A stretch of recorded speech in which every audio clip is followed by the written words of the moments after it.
Alright, looks like we're live. Welcome, folks. Be getting started in a couple of minutes. Meanwhile, you can head on over to that link you see on the stream, bzpower.com/giveaway, to enter to win some prizes while we're building this set here.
Alright, looks like it's 1 o'clock, so it is time for us to get started.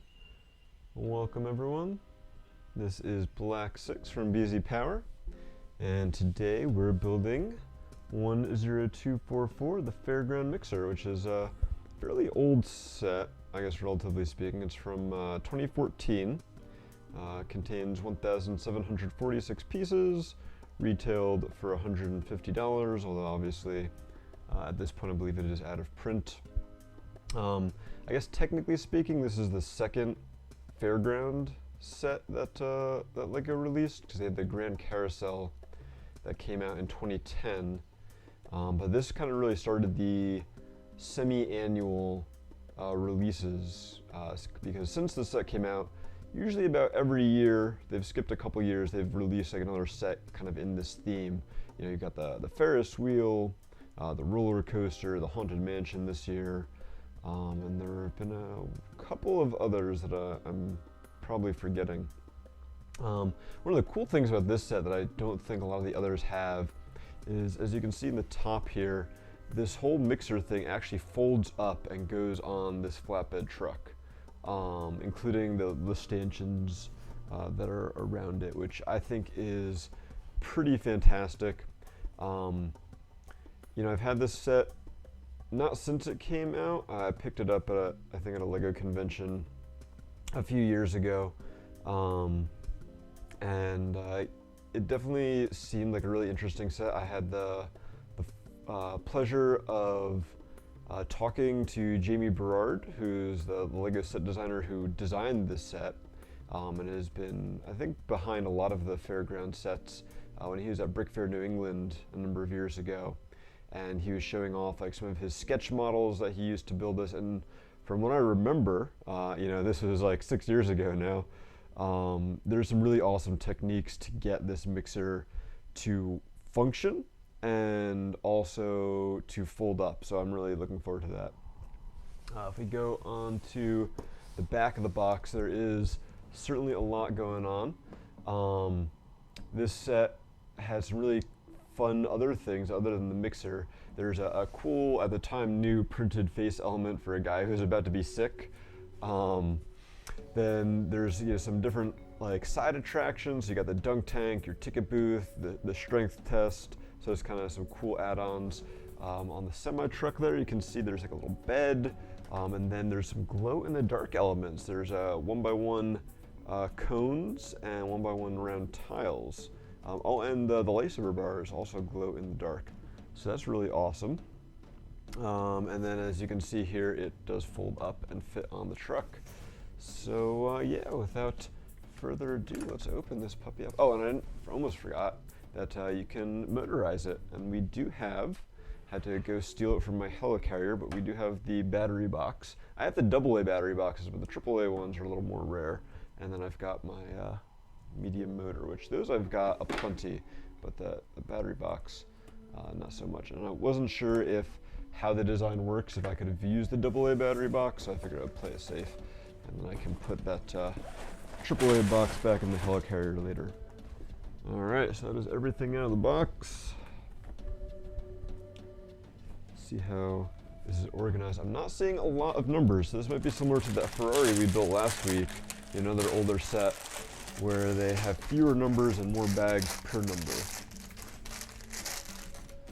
So it's interesting kind of going back in time with these sets to see how some of those things have changed.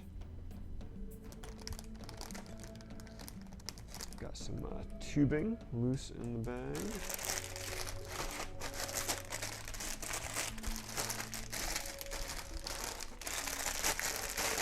And yeah, it looks like there's only going to be 3 numbers here.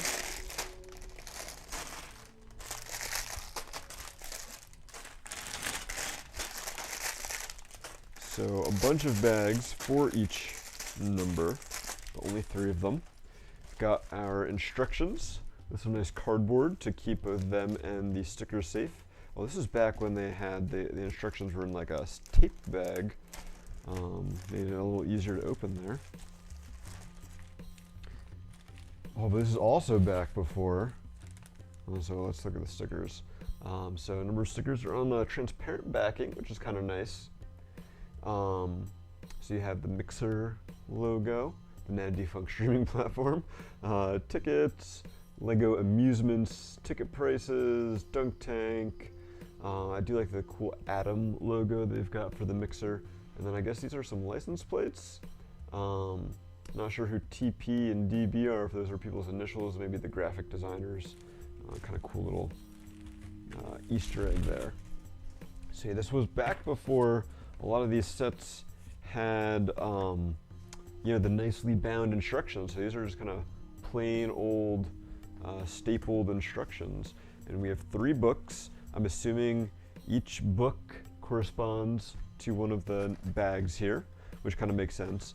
It is a little annoying that there are 2 different sizes. That's kind of one of my OCD pet peeves, because I've been trying slowly but surely to like go and sort through and like organize all of my instruction manuals, and I like to try to keep them by size because that's my weird OCD thing.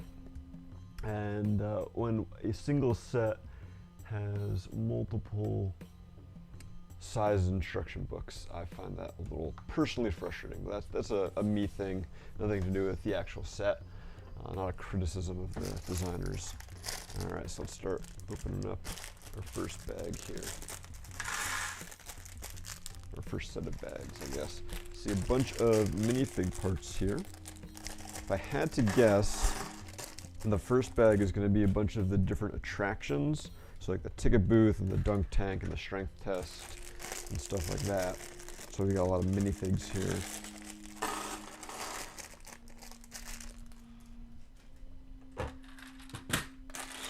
Hopefully I have enough trays.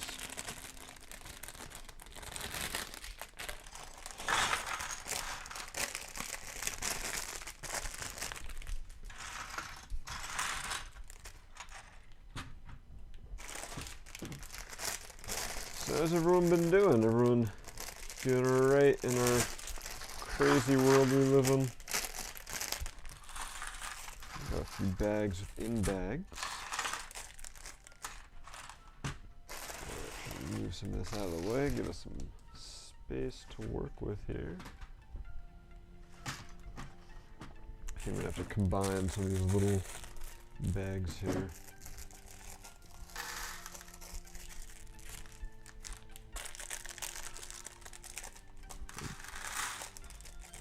All the little parts are good in one space. That'll take forever to find.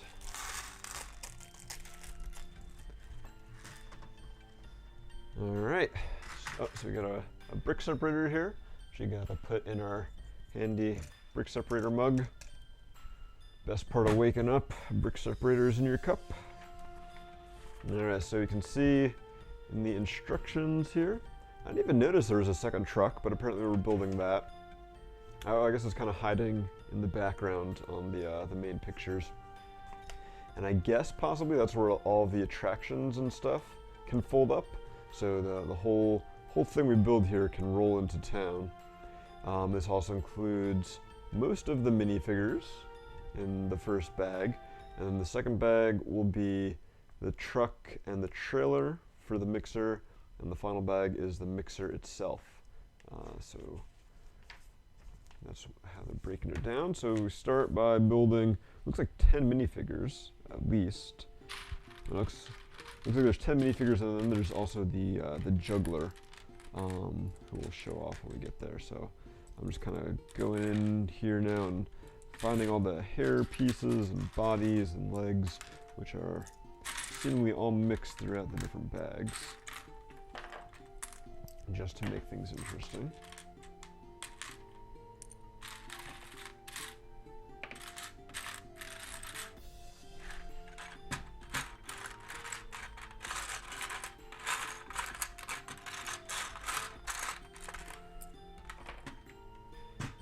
Then we get to figure out how to put them all together.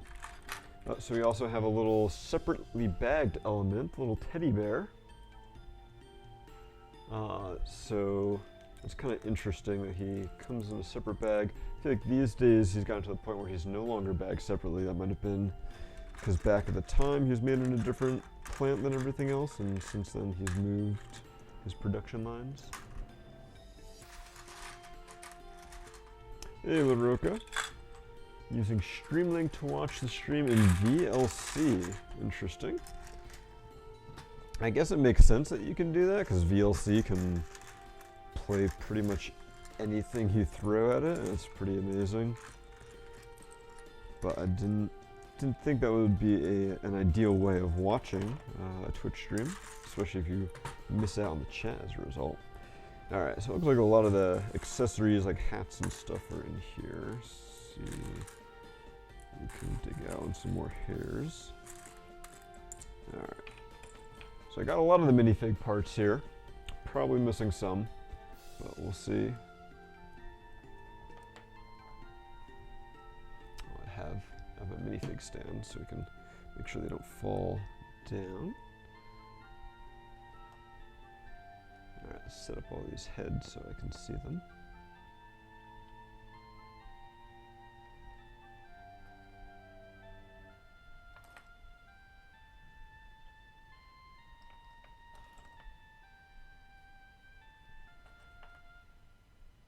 This makes me wish this was a set where they divided the minifigs between the different bags. I don't have to try to find them all at once.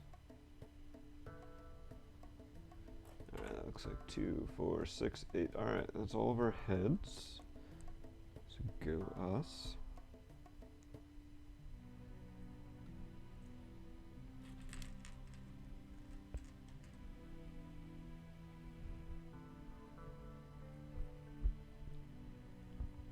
Alright, so we've got our first minifig, an adult.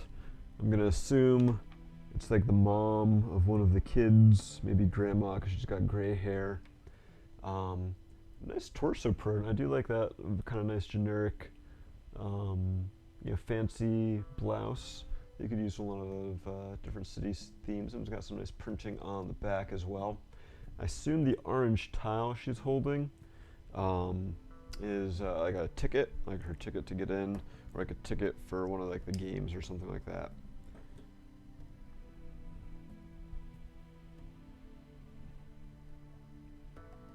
Alright, our next fig is a little girl by the looks of it. Let's see if I can find her face.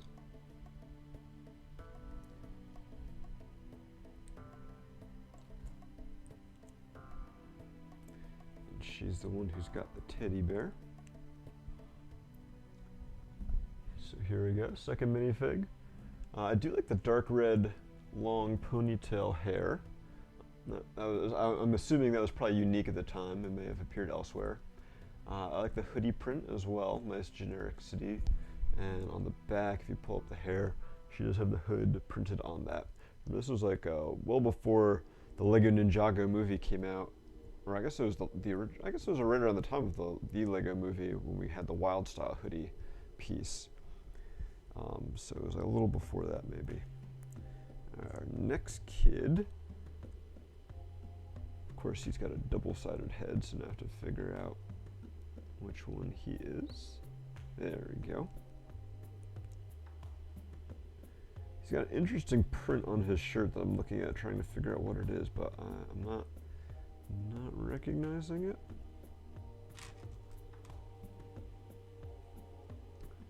Not Google Chrome. Yes, Google Chrome is definitely not light on resources. All right, here's our next kid. I guess I was trying to look at that print on his shirt. That won't focus on the camera there, but he's got an interesting design. Super happy face there, but if you turn it around, then he's got a sad face on the back, but we don't want him to be sad, so we're gonna keep that happy face up.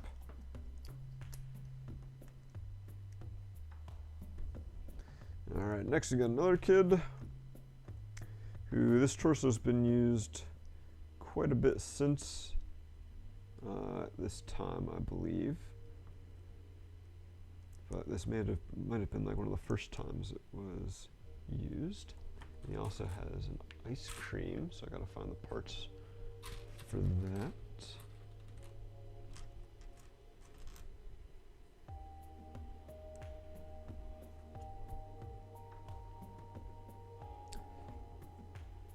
See, he's got the lovely Classic Space logo shirt. I guess not the Classic Space logo, but it's got a Classic Space fig, and it shows some of the other colors those figs were in. And he's got an ice cream using the, I feel like this was the new at the time inverted cone piece with the bar and the little ice cream part. He's got a hat.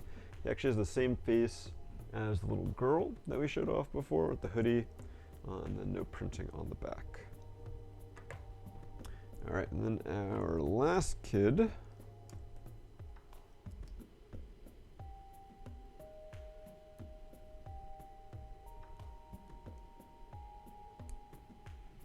She needs an ice cream bar.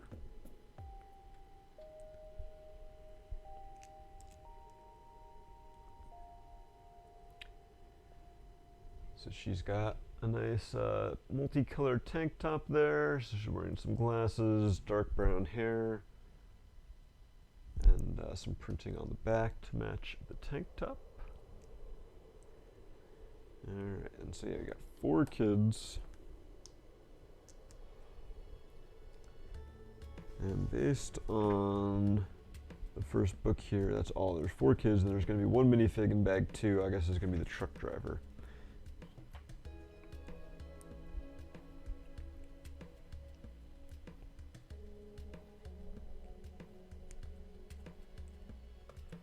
All right, another adult fig.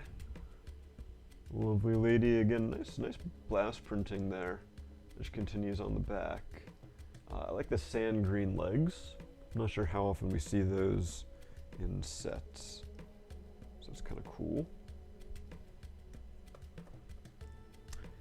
All right, and then I think, at least this one, we're moving on to one of the workers at the fairground.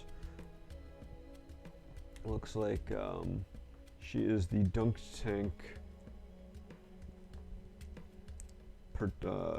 target, I guess. She's the person you dunk in the dunk tank, so she's got a wetsuit design on. So nice and simple black legs, some simple black printing on there.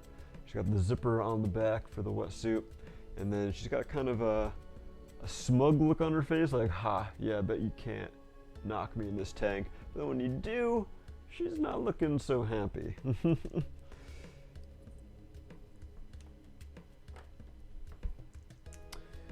All right, next up, I think one of my favorite figs here is the not very happy guy who is not enjoying the ride. Which hair piece is this one? So he starts out as happy. He's got some nice brown pants, like a blazer and a button-up shirt, super happy, excited to be on the ride. but I guess the ride doesn't go too well, and he needs to get off. He's got a little bit of motion sickness, so that's a pretty hilarious face there. Props to Lego for putting that in.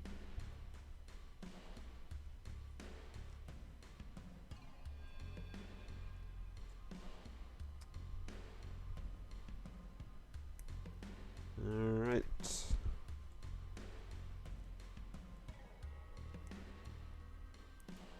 I'm not sure if this is someone who is supposed to be running the theme park or if this is another visitor, but she's got a nice torso, a nice little polo with a necklace on, a little bit of back printing, no double-sided head, simple short haircut.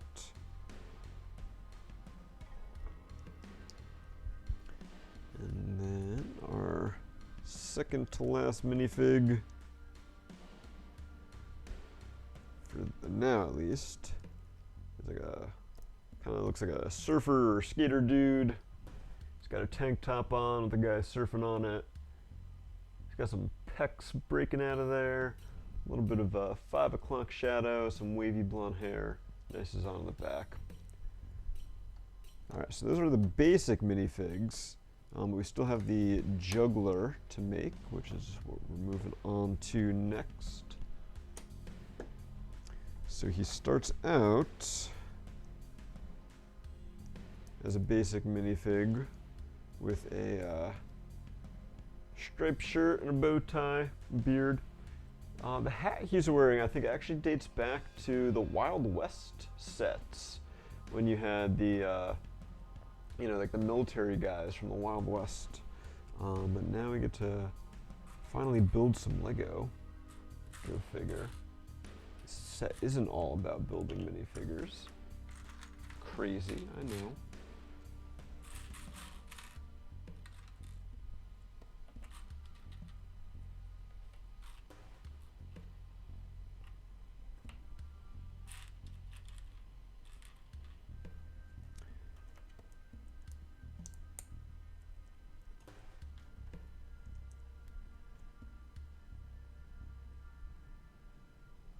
So I think this is supposed to be just like a silly over-the-top hat that he's wearing as a juggler. But if you notice, it does have a clip plate on there, which will come in handy for his performance. So we've got 3 ice cream cone pieces, if I can find them.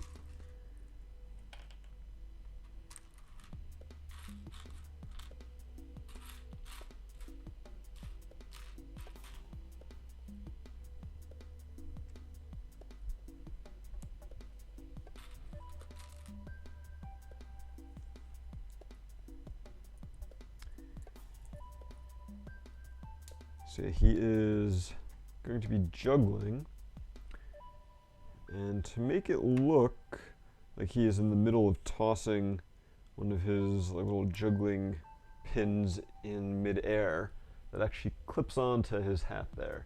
So it kind of gives you that illusion of motion. And then to finish the look, he's going to be on stilts. Again, this is like a pre-Lego movie, or like right around the same time. So instead of the present business legs, he literally just gets these big, like 1 by 6 bricks on his legs. And so now he is on stilts. Wonder how hard it is going to be. All right, we're going to give him a minifig stand because I don't feel like he's going to be able to stay standing too long.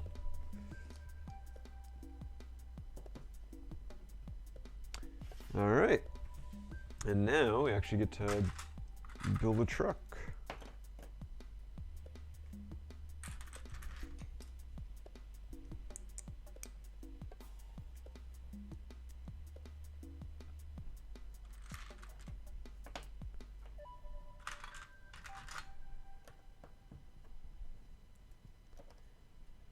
And yes, like I said before, from the looks of it, this truck is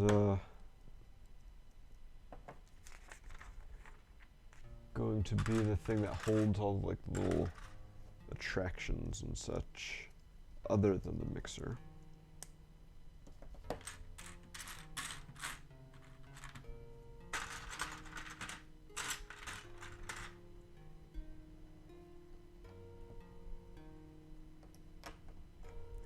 Get a nice Technic frame to start ourselves out with.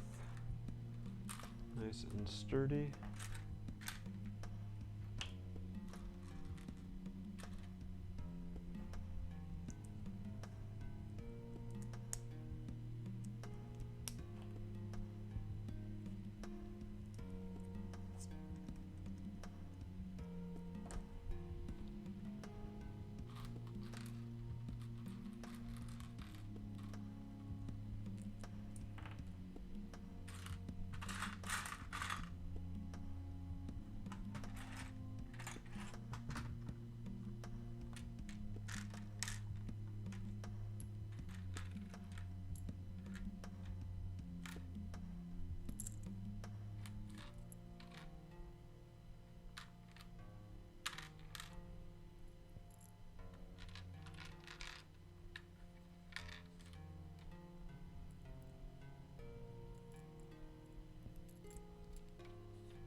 Feeling when you think you're going crazy because you can't find a piece that you know it's got to be around somewhere.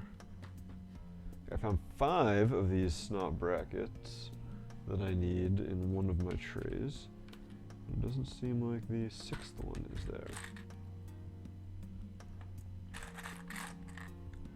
So I feel like it's going to be one of those things where for some reason it was in another bag.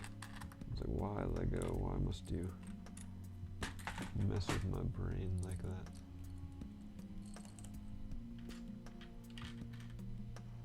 Oh, yes it was. Why Lego? Just messing with my brain.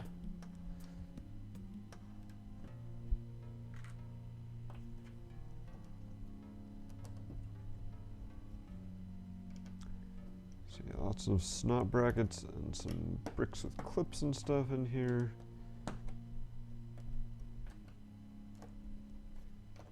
Give us lots of things to be working with to build up our truck, make it look nice and fancy. All right, one thing, since we're about to cover it up, so it's our truck body here, and we used these plates with like the tracks on it on the bottom, which I feel like is going to come into play in a little bit, because also in the inside of the truck body here, you can see we have a plate with a clip. We're about to cover that up. So I have a feeling we're going to be sliding something in there, probably the strength test game. So that's kind of a really cool design that's going in really early in the build, that we're not going to really see the main purpose of until later, but definitely a clever design to make this as compact as possible. And from my experience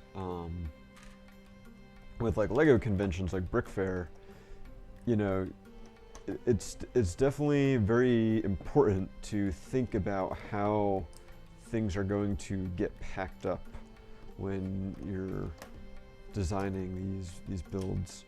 Not just from a mock perspective, but like, you know, from behind the scenes Brick Fair stuff, just like some of the events and activities that they have there. You know, and I can only really speak to Brick Fair as far as what I have behind the scenes knowledge of. But I know Todd spends a lot of time figuring out how those things will fold up and pack down so they can fit in as small of a space as possible, because at the end of the day, then you have to put them on a semi-truck and ship it back to, you know, Brick Fair headquarters, and you want to take up as little space as possible, because you have to be paying for those semi-trucks.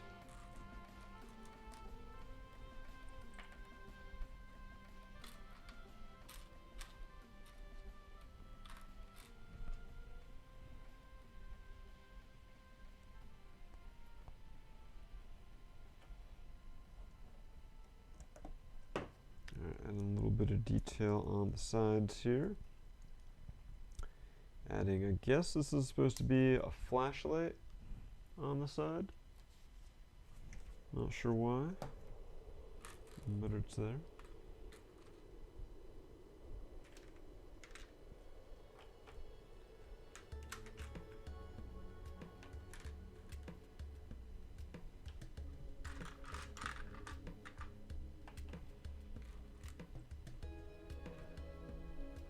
But yeah, if you ever want to see something crazy, just like hang around at a LEGO convention, if we ever have LEGO conventions again, I suppose.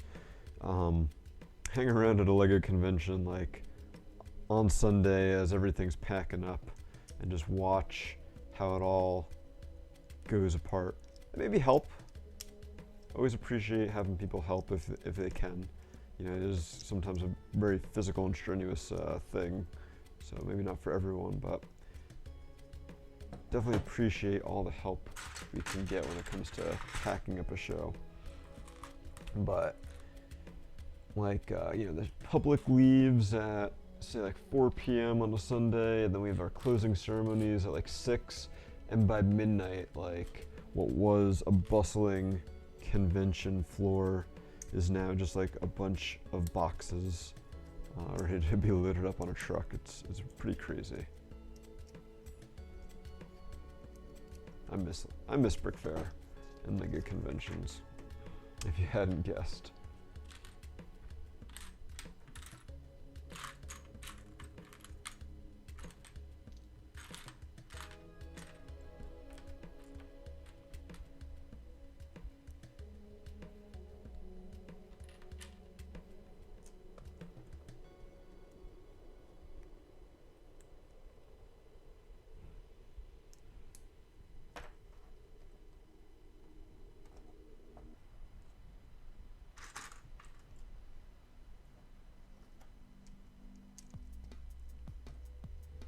Don't have high hopes for Brick Fair New Jersey, but I'm hoping by January next year we can have Brick Fair Alabama again.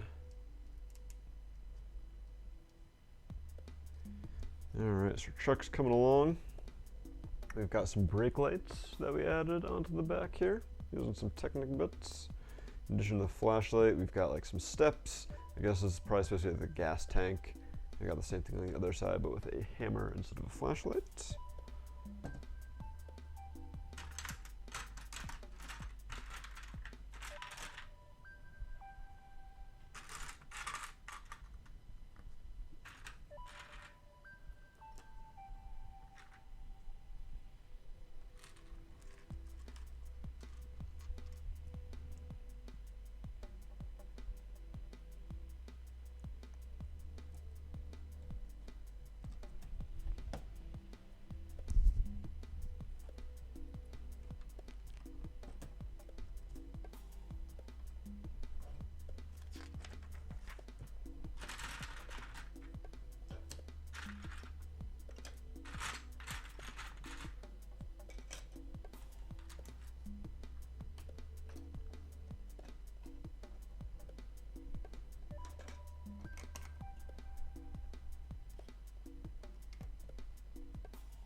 Alright, now we're starting to build the base of the truck. I assume the cab's going to be here, and then the flatbed area for all the games and stuff on the back.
So we're adding a couple of 2x2 jumpers to our flatbed here, which I'm guessing are going to be to help attach the different other builds on there in a way that like they can attach and not move around too much, but also have some stability to them, and can be easily removed. So it's a nice kind of combination of attachment and playability.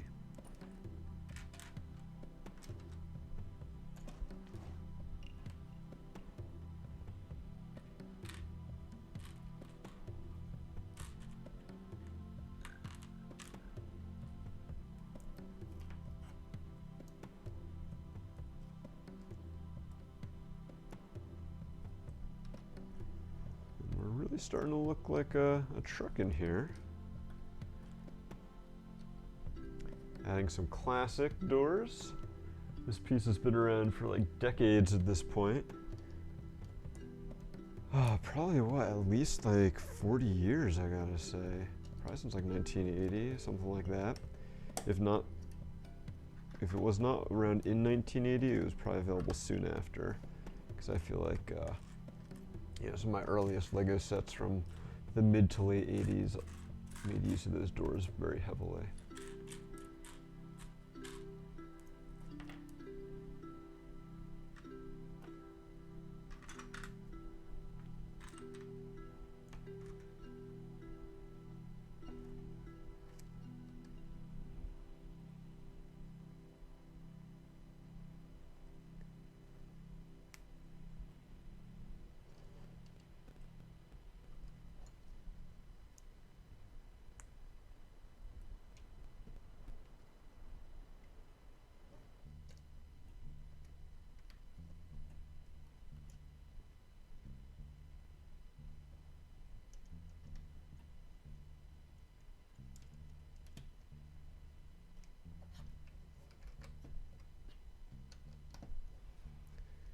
So we got the driver's seat and the steering wheel in now.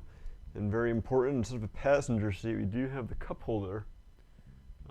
Very crucial element, especially if you're making those long overnight trips between towns. You know, you wanna make sure you stay awake, get some coffee while you're driving.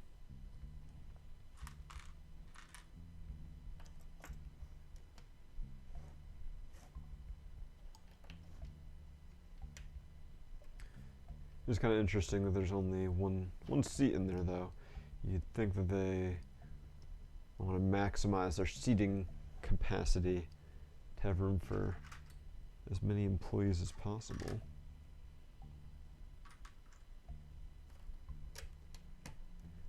You know, where's the dive tank or dunk tank girl sit?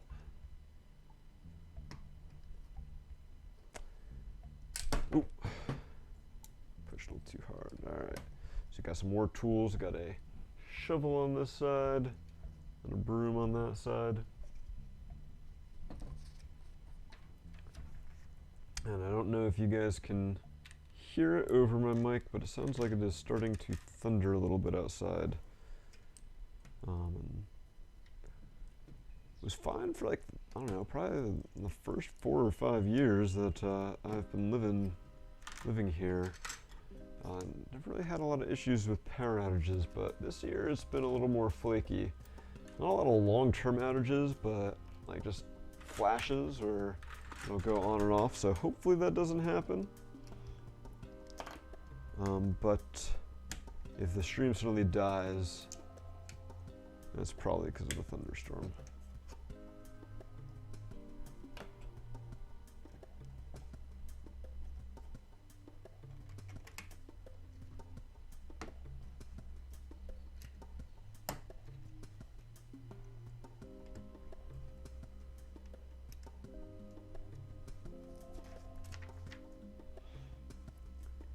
Alright, I've got our exhaust stacks on here. I've got a roof that you can fairly easily pop off so you can get to the minifig in the inside.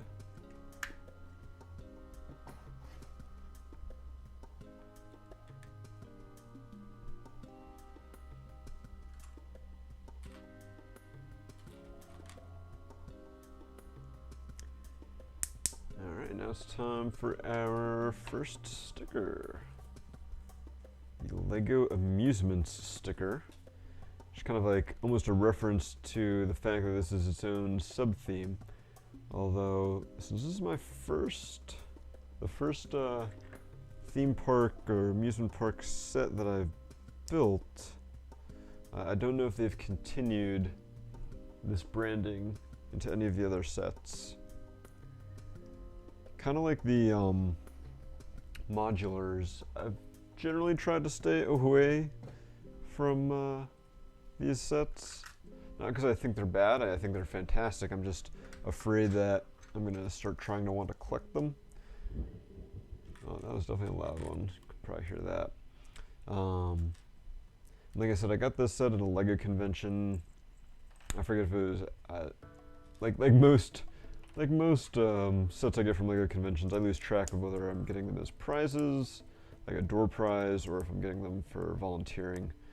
They all go in the same box that comes back with me. So I forget which it was, but it definitely was a cool set.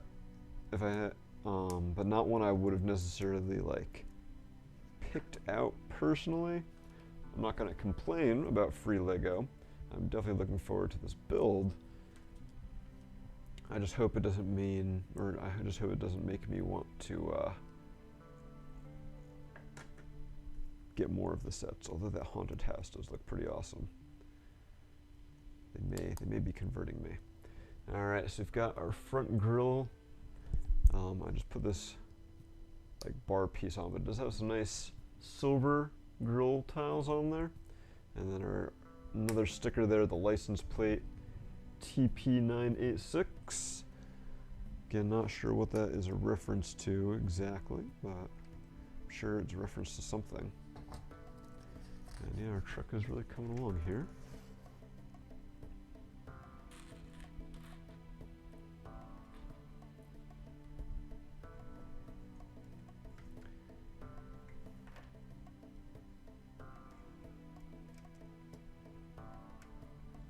Trying to think of what is going to happen if I lose power, because my router is on a battery backup. I'm streaming from my laptop, which obviously has battery.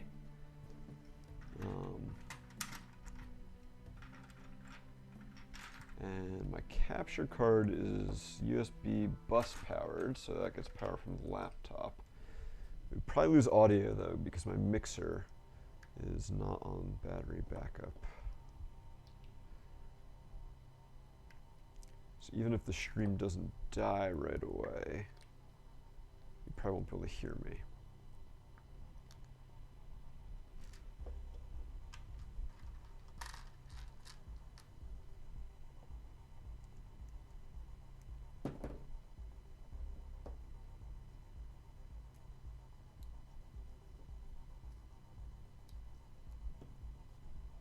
But yeah, that would definitely lose the lights. The camera's got a battery, so that'd be okay, but the lights would go out as well, so it'd get dim. So if it gets dim and quiet, I lost power. Alright, got some wheels in our truck. I think that is it for the truck. Rolls pretty well. Definitely a cool little build. Nothing like amazingly fancy, but I think it's going to get the job done. I'm looking forward to that technique here with that open spot and seeing how that works out overall. And actually that is next up now, is we're building the Test Your Strength game.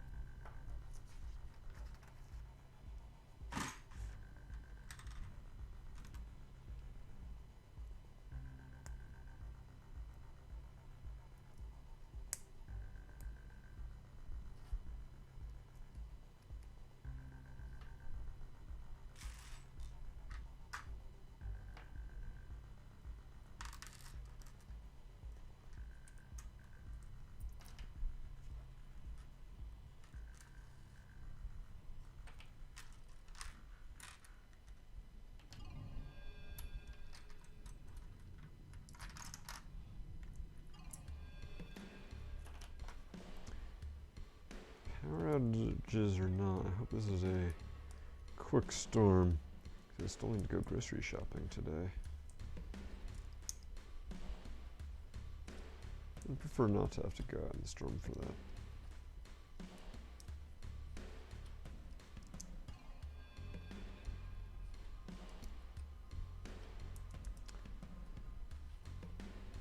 So we've got a bunch of tiles going on here, and like it's immediately apparent kind of like what this is, right? Like the higher it goes, you know, you got like bad and then good and then best.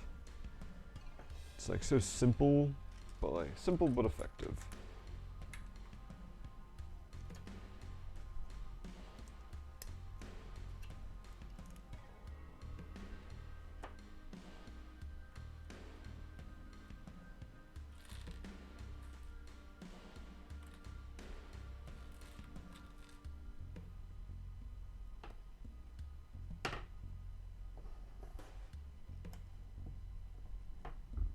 Another cool metallic part, I've got a gold 2x2 disc,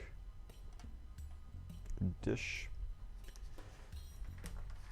and then using some of our flex tubing here, showing we only connect it at the bottom for now, because I guess we have to put something on the top for the thing that's going to go up.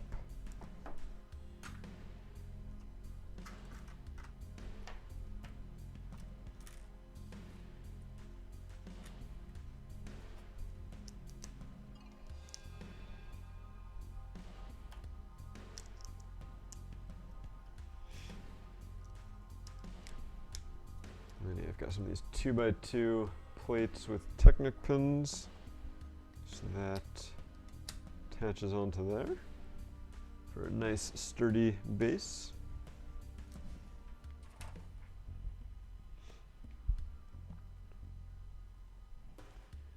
Alright, and now the mechanism to turn it into a game. It looks like it's actually going to like work. You're actually going to be able to play it. That's pretty sweet.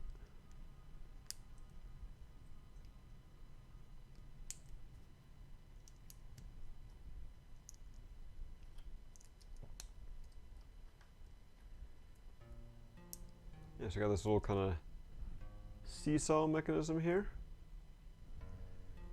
And that goes like so. It does not have a lot of movement to it though. So once you put it in, it does not move that much. So I'm curious to see if you're actually going to be able to get it anywhere near the top. But then we're using one of those Technic coupler pieces here as our thing.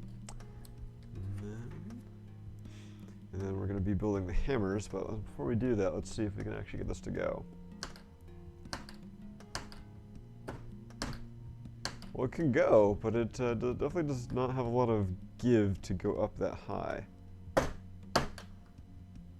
guess I'm not strong enough.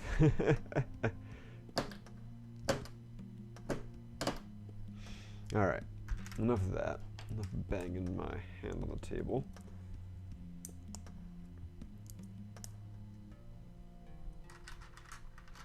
We all know those games are rigged anyway.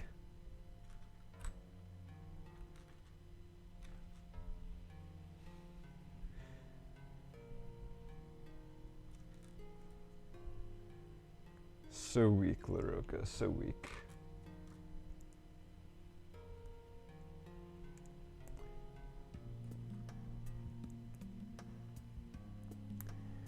Alright, so our first hammer, see if that helps any playing this.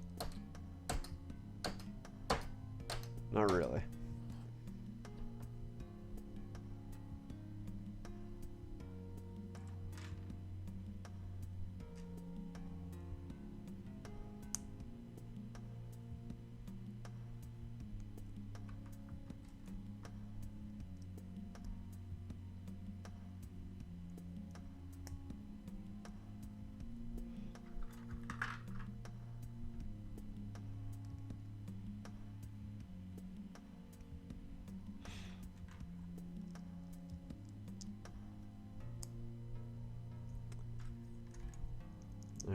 And then if you really want to show off, there's the big hammer. Let's see if that one helps. Oh, there we go. Oh, almost got it.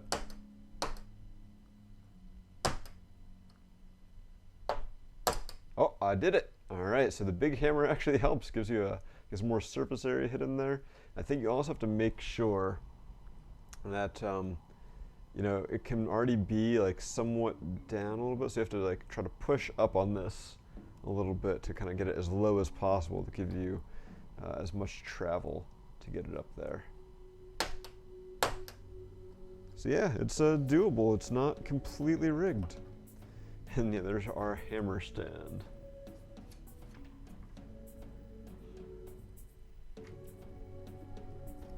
All right, now next up we got the dunk tank.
Time for another sticker for the dunk tank. Got our bullseye target.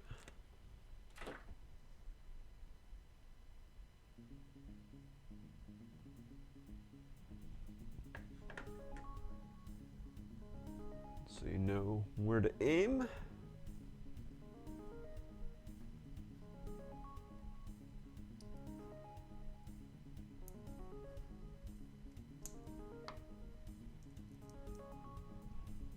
And that goes on this little Technic mechanism there, which I assume will come into play with the tank itself.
All right, this seems like it's going to be a pretty precarious mechanism.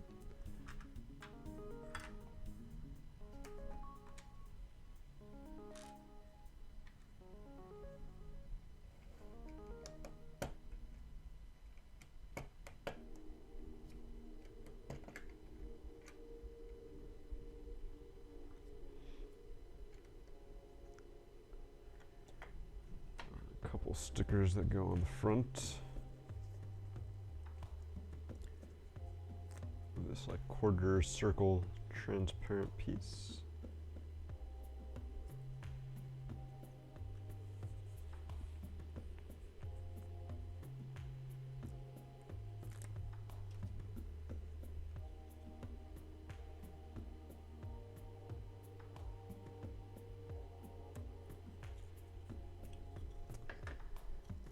So we've got the nice dunk tank logo and then a little fishy. Goes on there.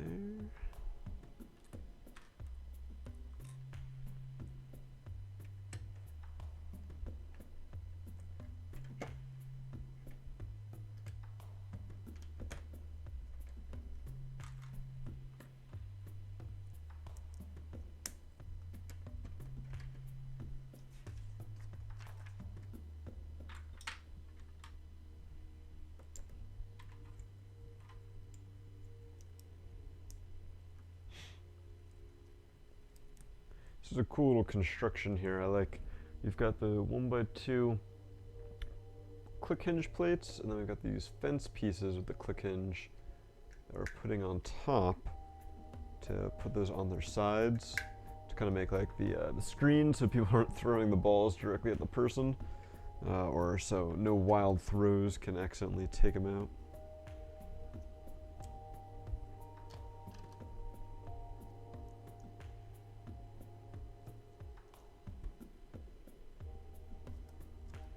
Speaking of the balls that you throw, those are actually some red voodoo balls, aka the construction ball joint pieces. And those go on this little table that we have built. And that would take our dunk tank performer, I guess, I don't know, participant. So we've got the little seat here and our lever arm. You have to line them up just right. And they can sit on there. Then when you push this back, kind of in she goes until she hits her head on the side and there's a lawsuit. Might be a little better if we're doing, well, it's on a flat surface. Okay, this is definitely kind of tricky to get lined up. All right, let's see how this works. There we go, she went into the dunk tank.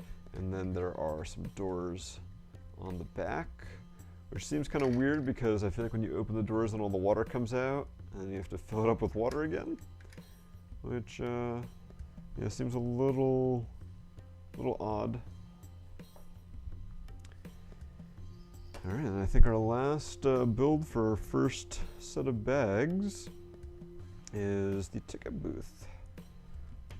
So once we finish building this, or as we get close to finishing building this, we'll put up that link again for a giveaway. And you can head on over. You can head over now if you remember the link. It's bzpower.com/giveaway. So you can head over there and enter for a chance to win some, I think, pretty much all, yeah, Lego Star Wars buildable figures. Kind of our usual. Nothing fancy this week.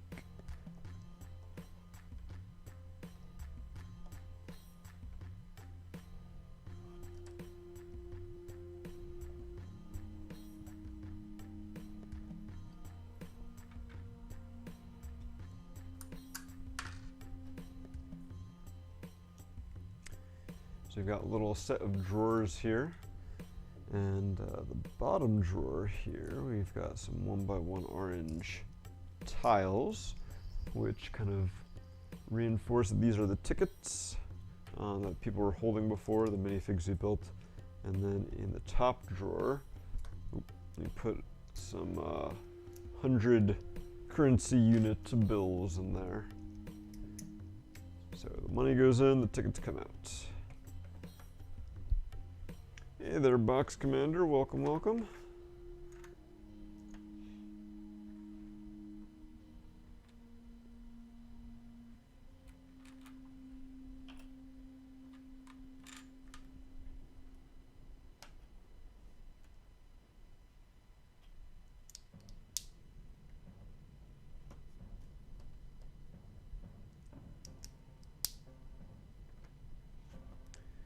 Got a, I think it was kind of an update to a classic printed piece.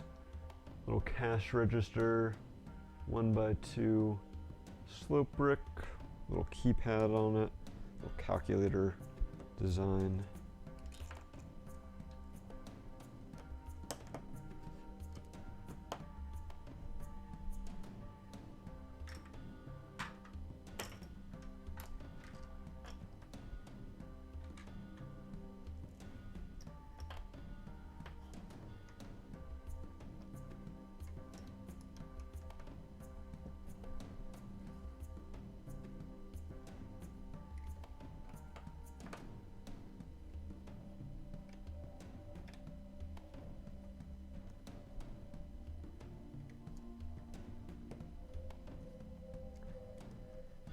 some of these big 1x1 by I think like 6, 5, 1x1 by 5 bricks makes a nice straight pattern on the sides of our ticket booth.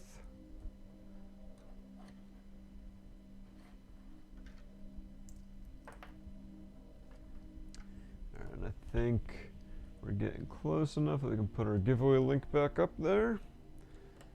So we can head on over right now. Enter to win some fabulous LEGO prizes. You don't even have to win a rigged carnival game to get them. How about that? Got another sticker going on our ticket booth here.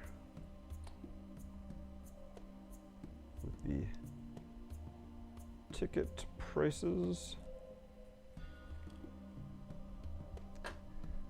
So 1 bill gets you 1 ticket and 2 bills gets you 2 tickets.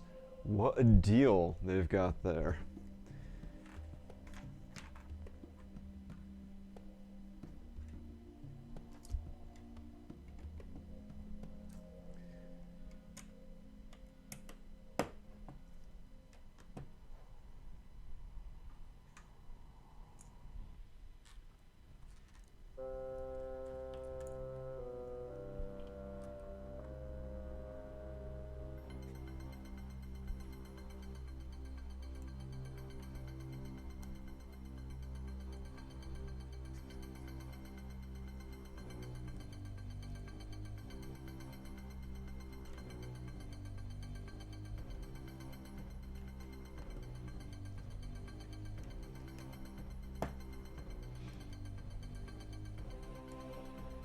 Got some trans yellow and blue round tiles here, start blinging out that booth. And we're gonna take that one up to 11 now as we finish up this bag. Our sticker here.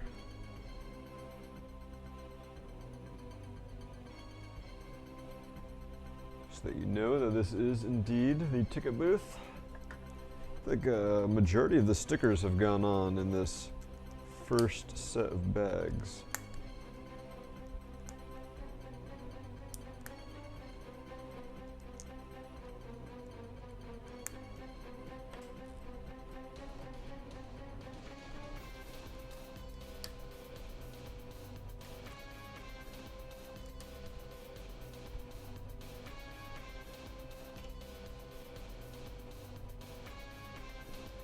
A lot more of those trans blue and trans yellow tiles. I really want to get your attention here.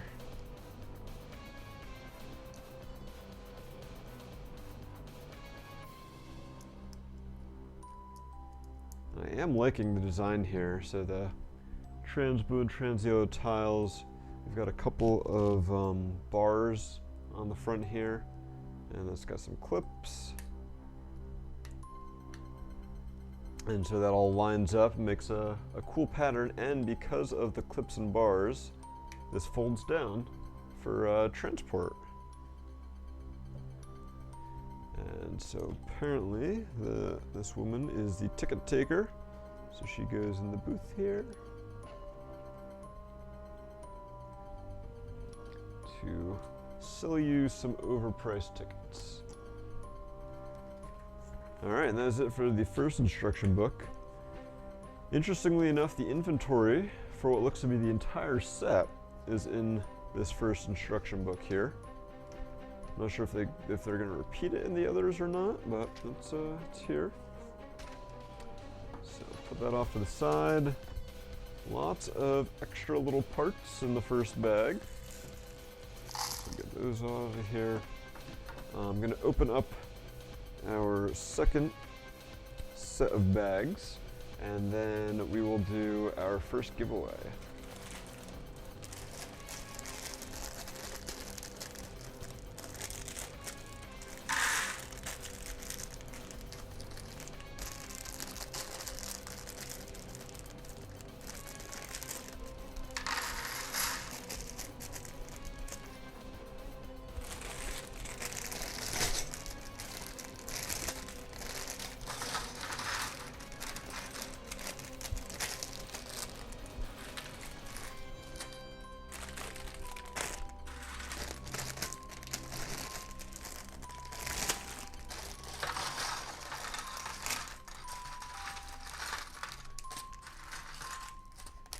Alright, I think we're gonna need another tray for all these parts. Yeah, because we've got like 5 little bags here, and I do not want to put them all in one tray. Alright. How are we going to do this? Move our instruction books out of there so I can make a little more space.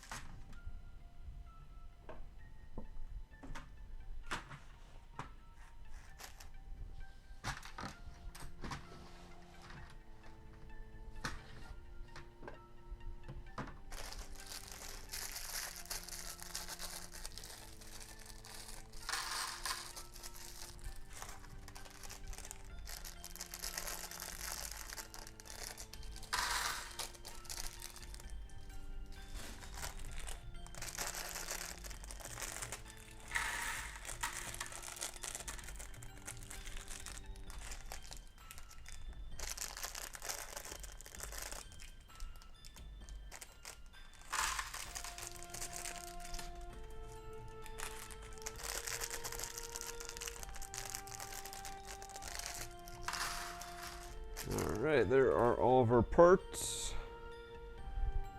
So let us find out who our first winner is going to be today.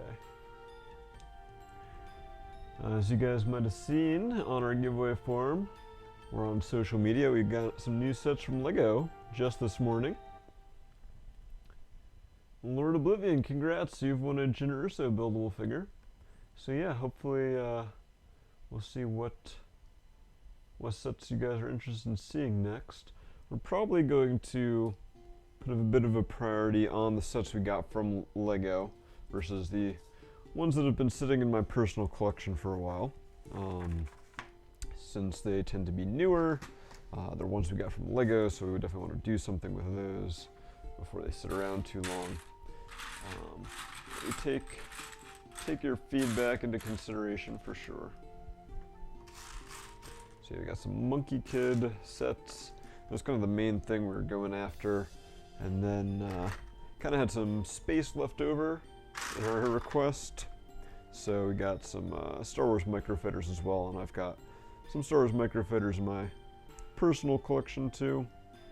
So I figured that could be a fun, quick little stream at some point. Alright, I've got another minifigure. Assume this is going to be the truck driver. Big beardy guy with an orange jacket, actually like a hooded jacket. There's a little hood in the back.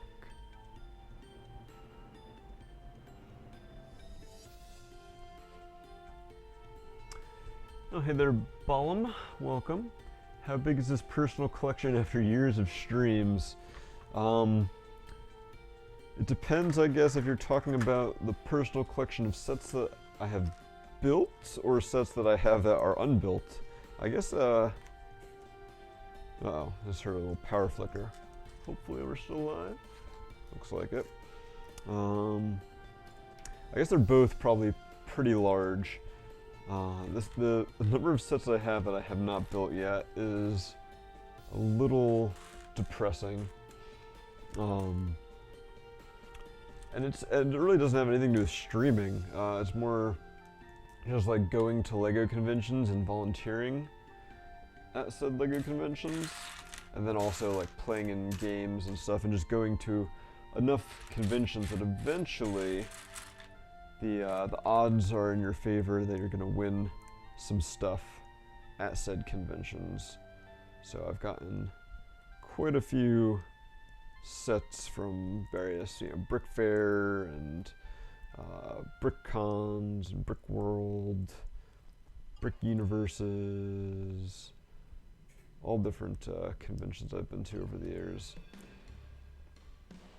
And then for some of those sets, it's like, oh, I could stream this someday, and that'd be a fun thing to stream. And then never get around to it. So one thing I guess this pandemic's been good for is that it has let me catch up a little bit on some of that backlog with stuff like doing the UCS TIE Fighter and the Ferrari last week.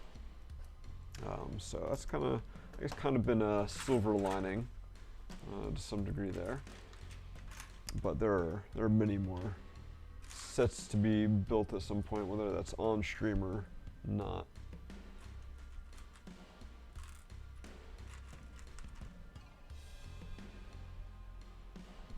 Oh, and as far as the assembled ones go, yeah, as some people who came by when we were doing our lug bulk sorting saw, there's a lot of Lego in my house.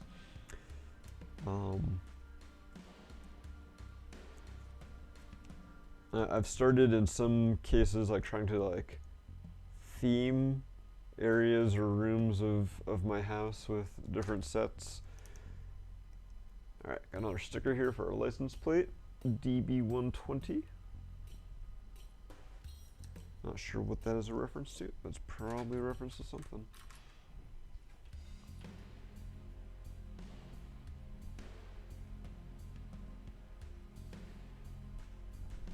Why didn't you come to the sorting party then? If you're within driving distance, could use the extra set of hand. I still have some lug bulk that needs to be sorted. I'm down to the last two elements that we didn't get to during the stream.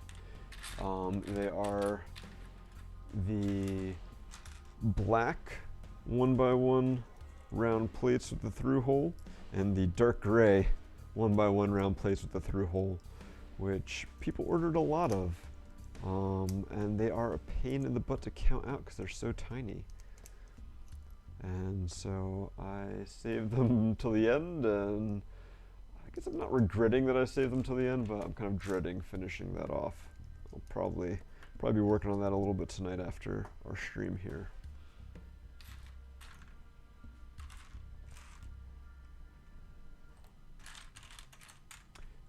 But yes, going back to the sets I have built, let's see, yeah, so like my front hall, I've got kind of a space theme going on. I've got the Saturn V, the big space shuttle set from a while ago, International Space Station that we streamed earlier this year. So like all that's in like the front hall. Then in my guest bedroom, going for a Star Wars theme, so I've got like a bunch of the Star Wars UCS sets in there. And then kind of after that it breaks down a bit. It's like, it was a good idea to start, but then for a lot of sets there's like not enough of them in a given theme to really keep them all together. But as I build more, we'll work on it.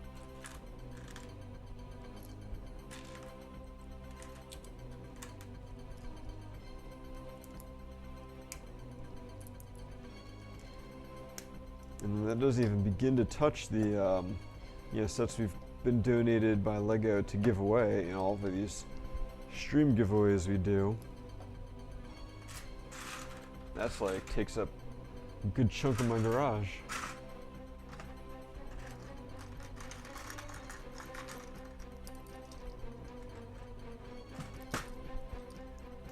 And if you'd like to get your hands on some of those sets, in addition to watching our streams here, if you're not a member of the Masterpiece Bionicle Construction fan group, I would suggest you join them, because they're going to be hosting some contests coming up that we donated some prizes for. So it'll be another way to get some more sets if you like Star Wars buildable figures.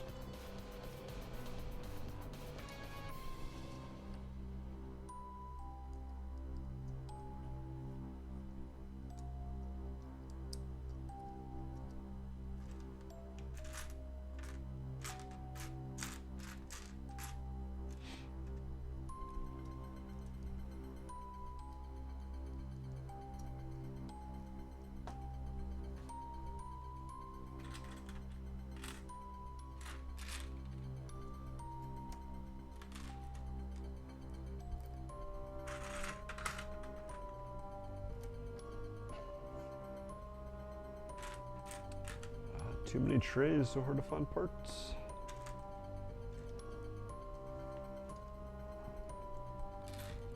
Although if there were fewer trays, it would just be more digging.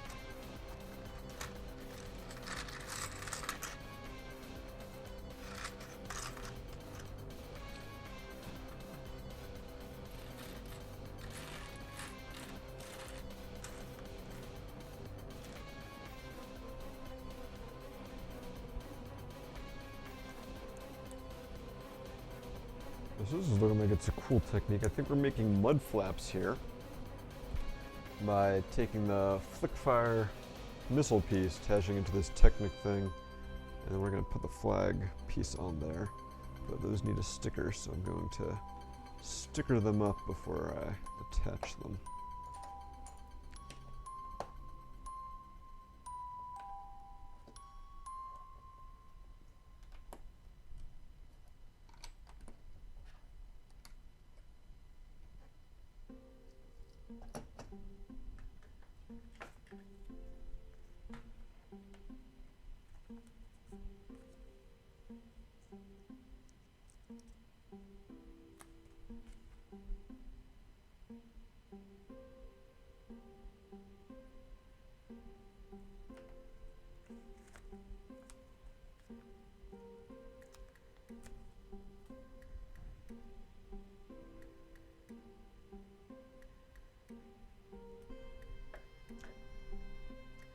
Actually, one of the things I was doing early in quarantine was finally taking apart some of the sets that I've built on streams and stuff, and started sorting some of my collection a bit more. So there's still a lot of sets I've built, but fewer than there were.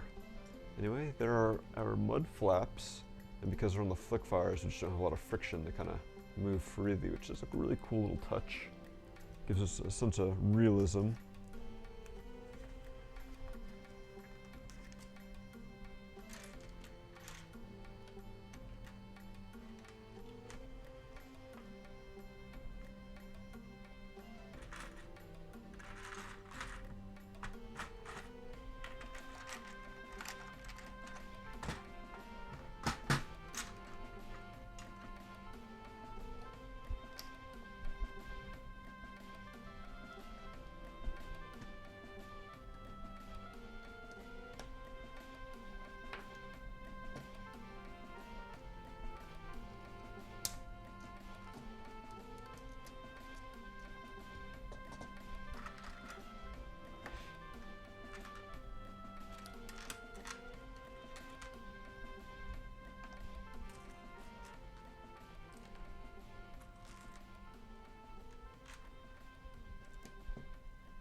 Very true, Bucks Commander.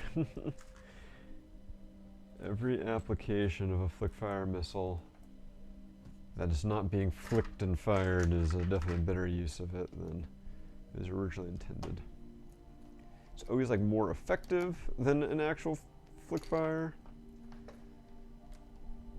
And then you can say it's some NPU.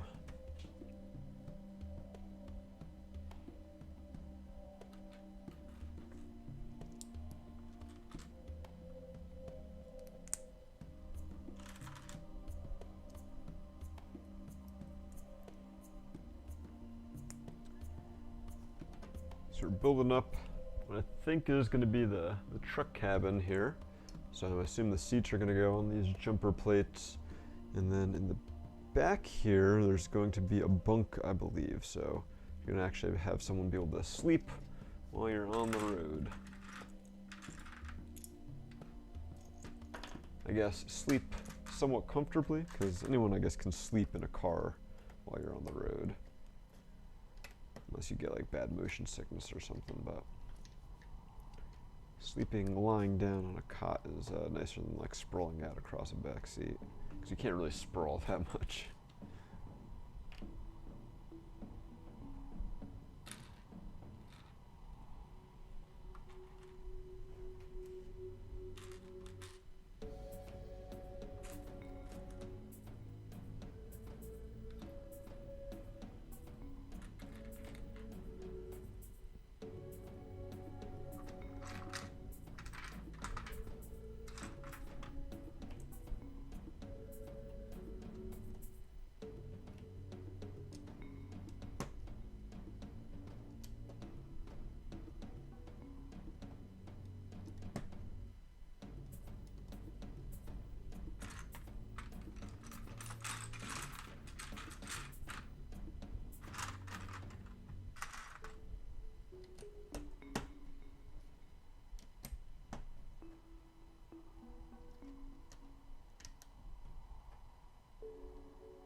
That's how you know this truck is serious business. It's got a big steering wheel on there.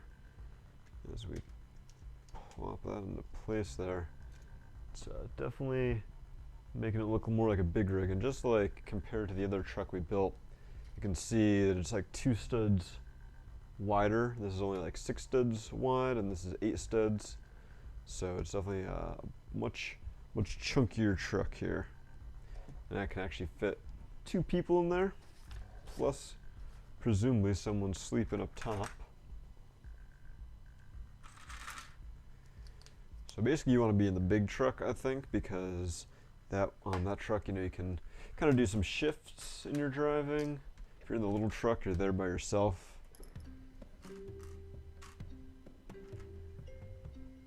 That's where they put the people with insomnia, so you don't have to worry about them falling asleep behind the wheel.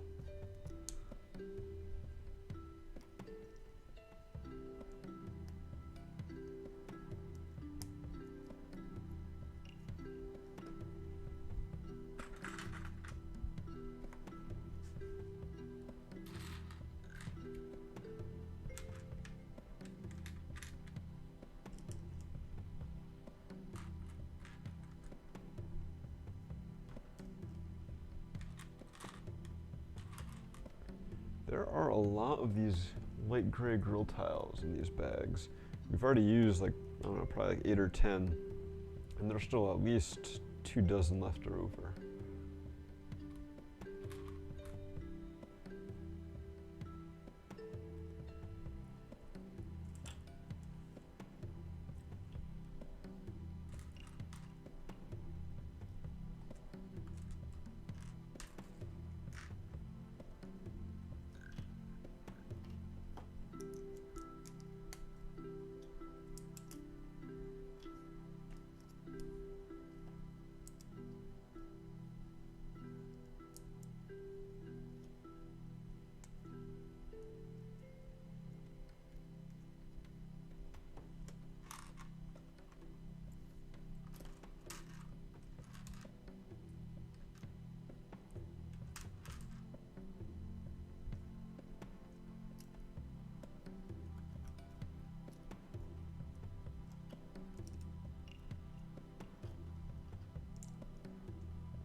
See, right now we're actually making the grill for this truck that we're going to attach via snot. Cool design there.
This guy's got a serious grill going on. Just about done with that. Just gotta add some high beam headlights up here.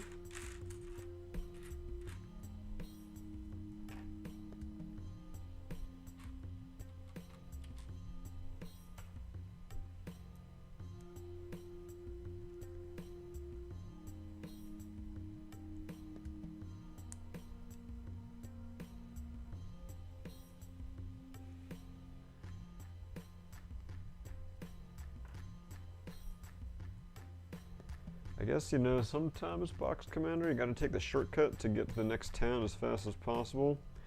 And if that means driving through the forest, then so be it.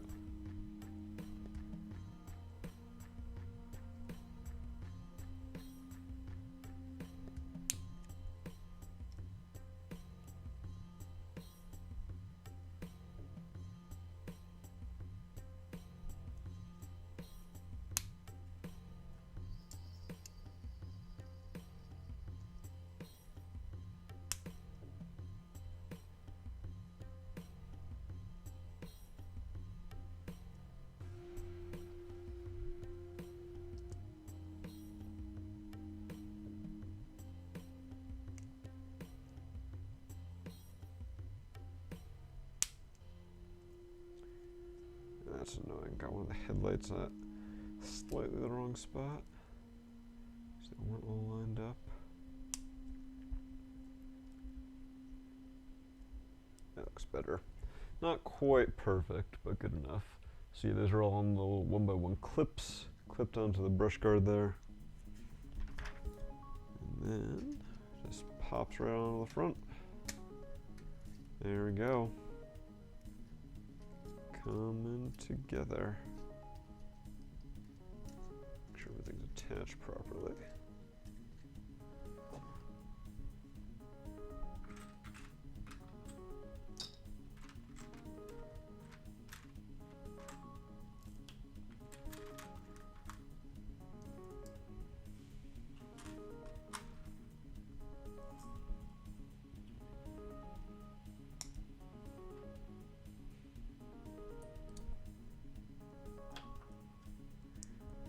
Oh yeah, those Teamsters, I'm sure they're always up to something a little shady. Any way to get that overtime. So we actually have custom doors on this. So it's a inverted tile, and a 2x2 curve slope, and a 1x2 plate with some clips on it. And those clip onto these 1x1 bricks with a little bar sticking off. And it leaves some gaps there, which is a little unfortunate, but it does make for a cool door design. They open up nicely. You can see our bed up top there.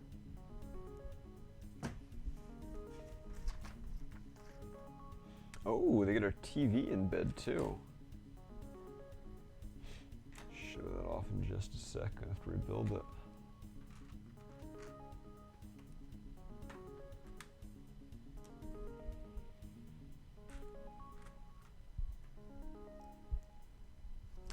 So it's actually a 2x2 printed tile, dark gray. Looks like it's more of a computer screen than a TV though. It's got like a couple of windows up on there, little pop-up windows. And that goes in here.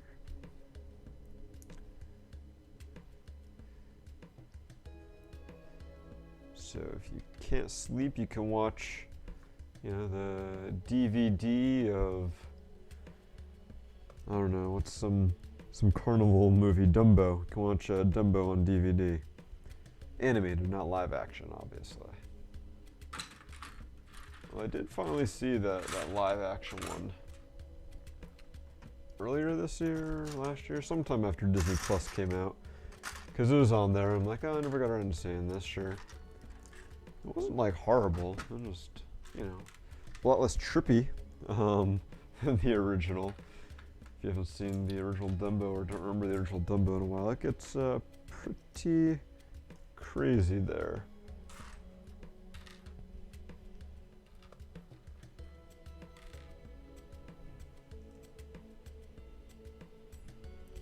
Yeah, I was definitely getting some CRT vibes on that print as well.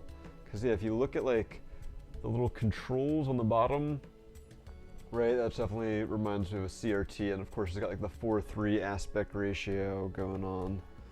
So yeah, I could definitely see that being designed for a CRT. You just put like a, you know, a couple, like a 2x2 inverted slope or something like that on the back to give it that shaping.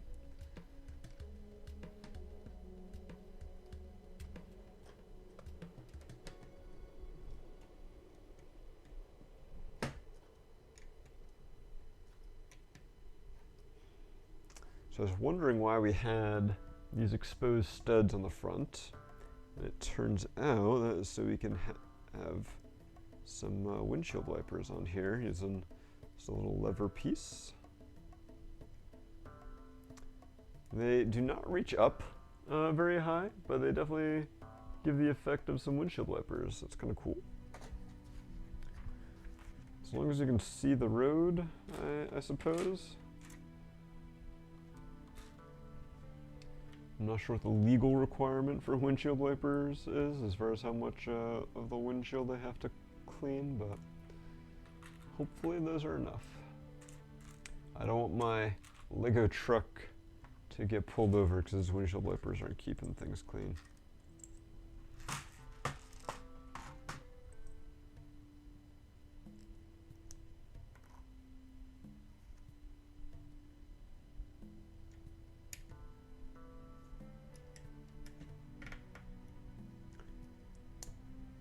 Adding some side view mirrors with some 1x2 cheese slips and some click hinges. Definitely a lot of cool details going into just the truck, right? We haven't even started on the mixer itself. We're just building the truck and it's already been pretty awesome.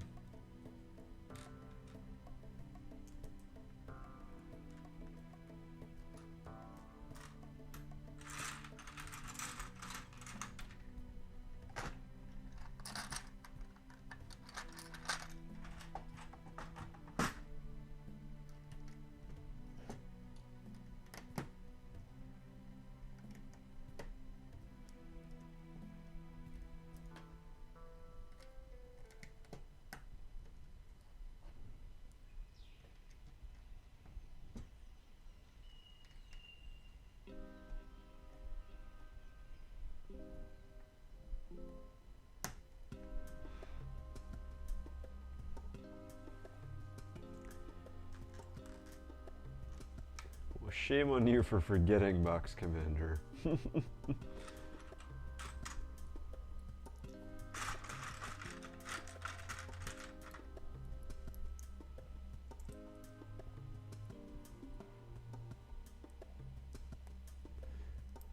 Yeah, that makes sense. On the driver's side, it'd be more important to be keeping clean than the passenger side.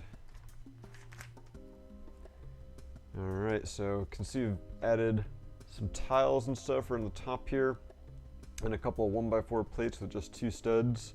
So when we build the top roof of the cab, it'll be easy to remove.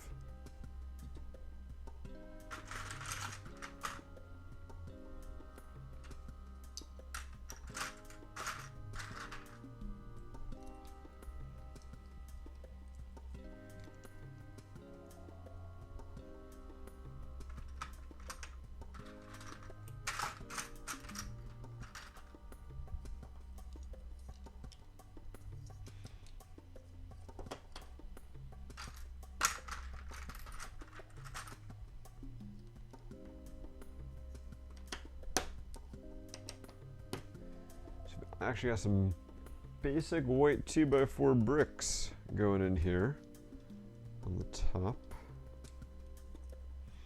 It's kind of funny because I always thought that having like the big, roof was to give more space on the inside, but in our truck here, it is quite solid.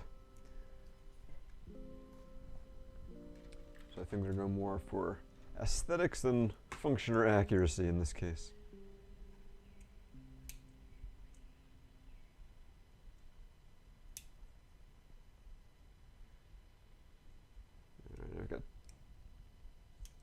We're down to the last 5 stickers, and 2 of them are going on this roof section on these big curved panels we've got.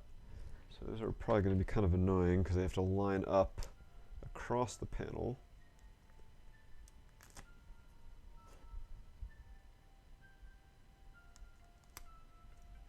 Yeah, I think I need to go from the top instead of the bottom with these.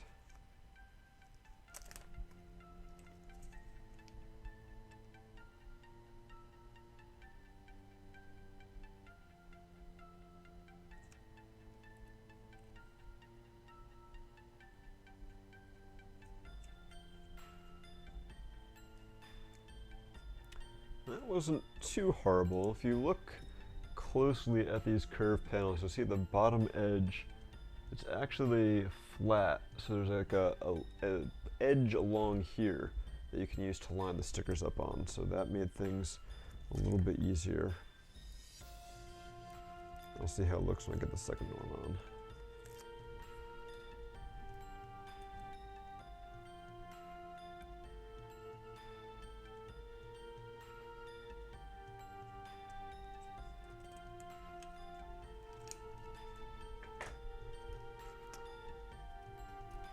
Alright, I think I'm pretty happy with how that turned out. The mixer. No longer owned and operated by Microsoft.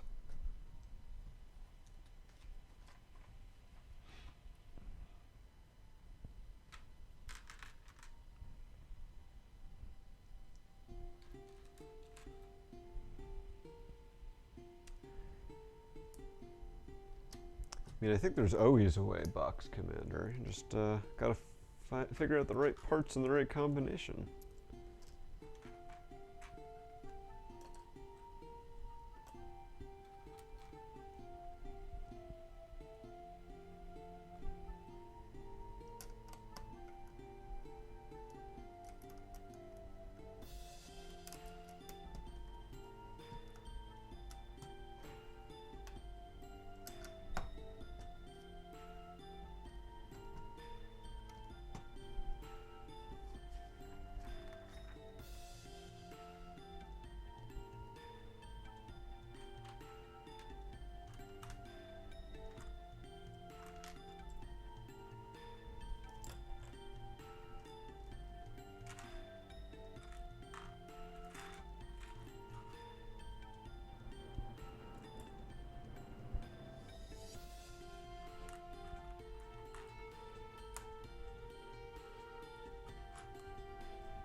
Yeah, I guess there are some things for stability that are hard when you limit yourself to minifig scale for sure.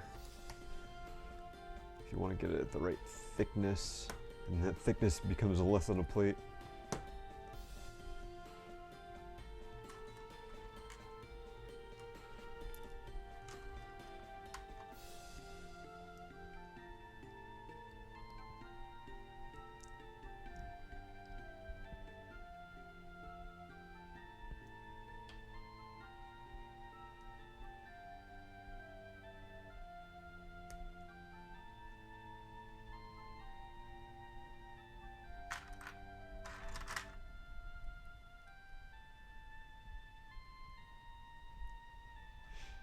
Adding on our exhaust pipes on the side here.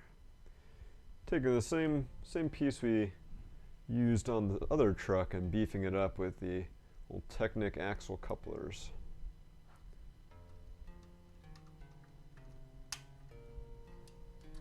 Cab is really coming along and shaping up here. I think we're probably just about done with the truck actually. Oh, yep. So we are.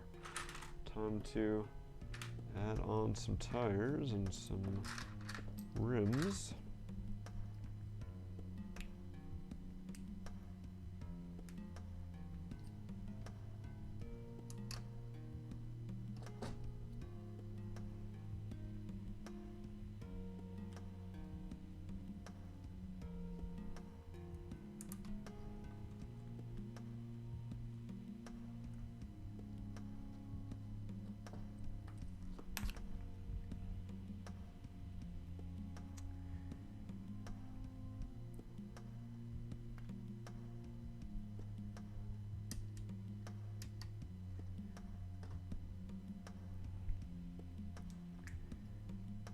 Definitely is a distinct lack of lights, especially on the back where you just have the brake lights on here, no turn signals. But you do have mud flaps. They got mud flaps, but no turn signals on the back.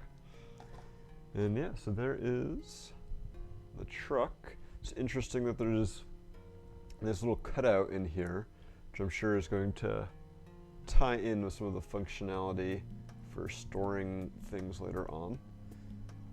And so you can put that in the back for now as we move on to focus on the trailer. Starting out with a lot of Technic parts.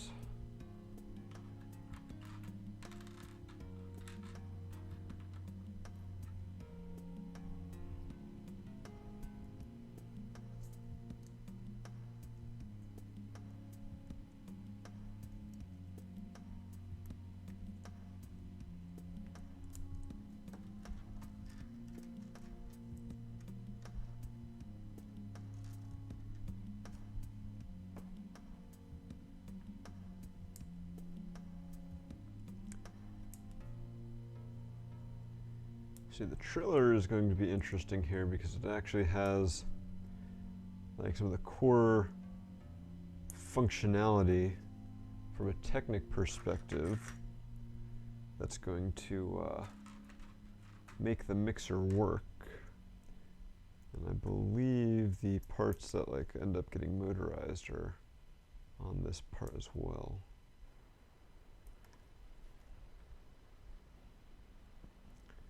We're making heavy use of these Technic half pins with a stud all along the side here that I assume we're going to be attaching stuff onto snot style.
Alright, that looks like that's going to be kind of the base for the trailer here. Not very sturdy at the moment.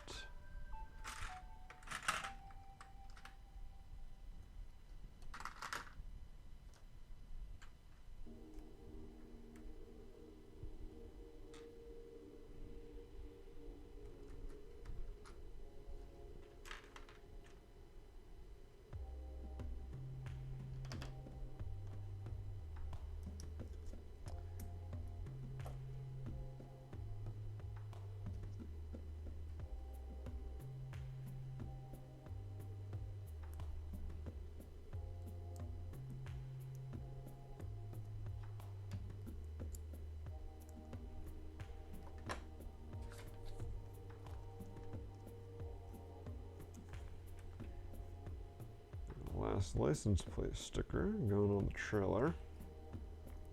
It's kind of interesting that the smaller truck only has a license plate on the front, and our big truck has a license plate on the front and back, and then the trailer.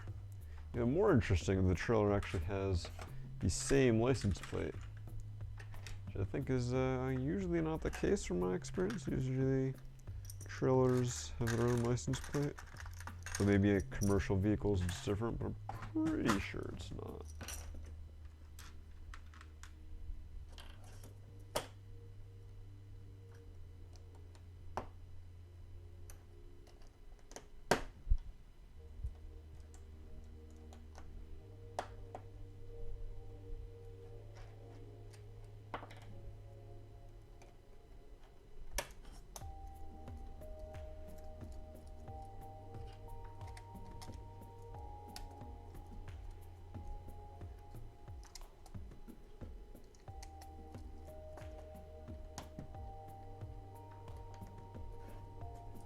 Getting some support now on the bottom.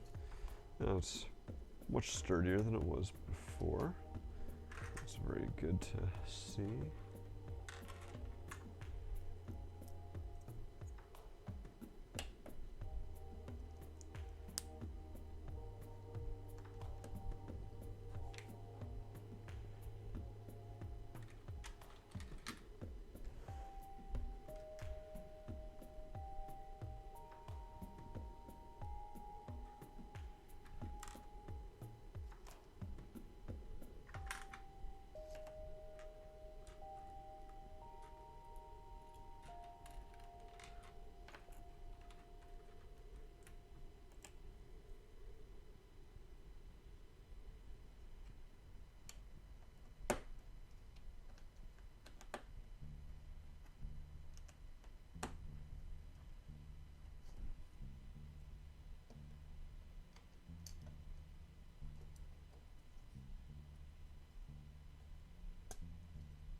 Yeah, see, box commander, that makes a lot of sense to me.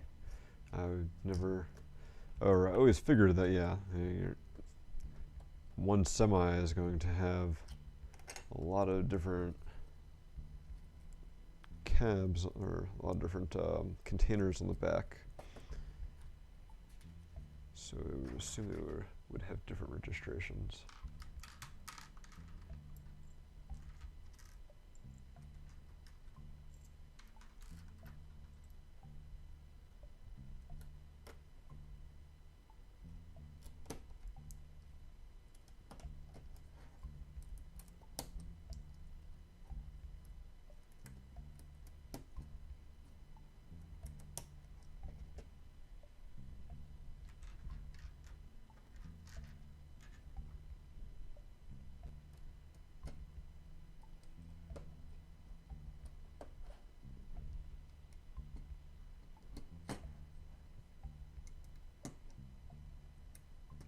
This one's got some lights on the side here for good visibility.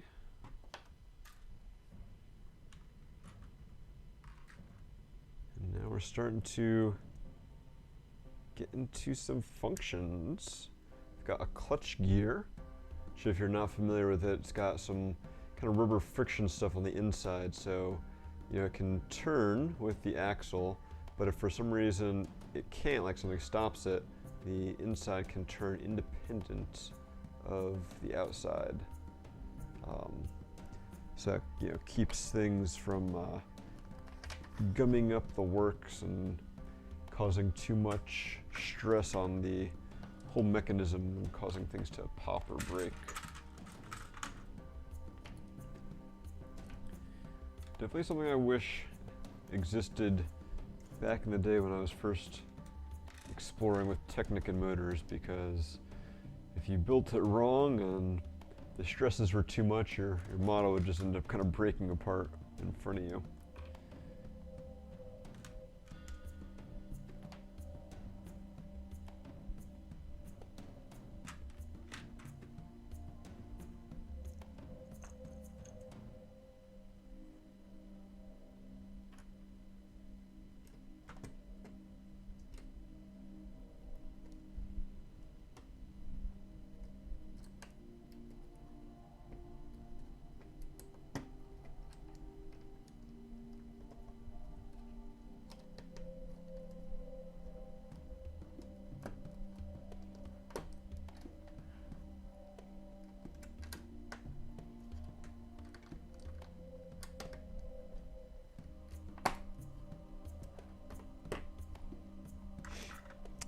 Alright, now we get to start making the gearbox to go along with this clutch gear.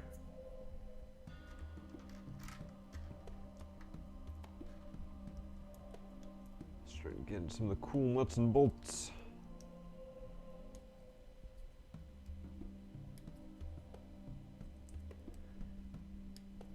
Yes, the clutch gears have been around for years and years. Thank you for reminding me that I'm old, Box Commander.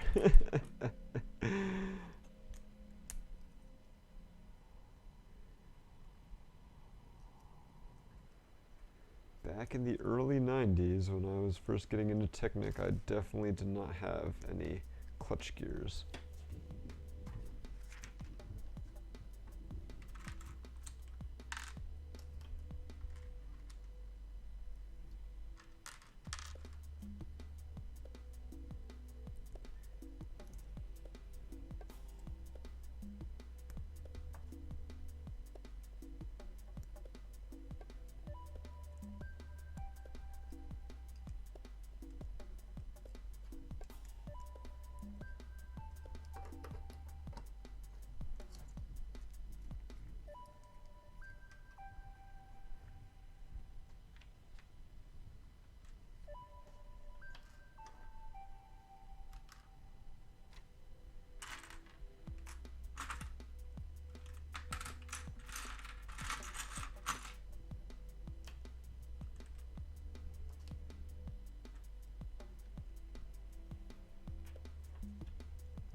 Now we're adding in a nice bevel gear. Although, doesn't seem like... Okay, gotcha. So yes, this will be kind of translating some of the motion here. So it's really interesting that we're basing a lot of these gears are going into these 2x2 round tiles with the through hole in them.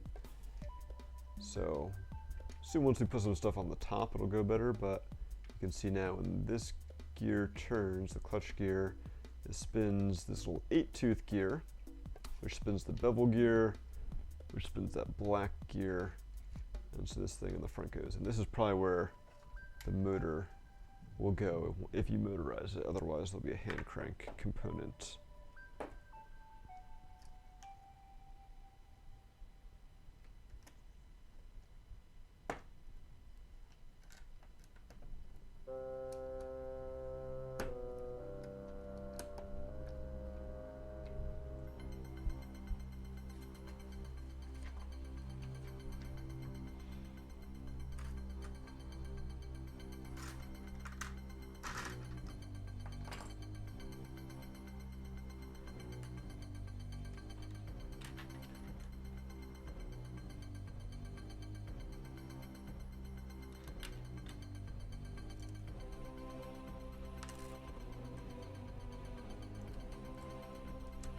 We're starting to lock in at least our bevel gear with this 2x8 Technic plate that's got the holes in it. So that kind of holds pretty much all of the whole assembly in together at this point. Can't fall out on us.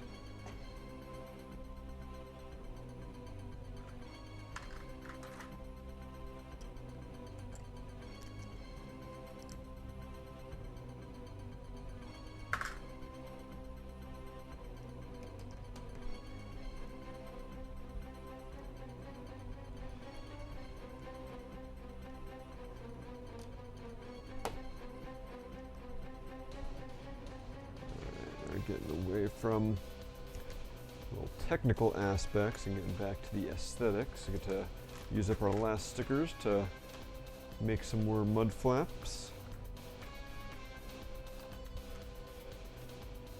Some more flick fire and PU going on.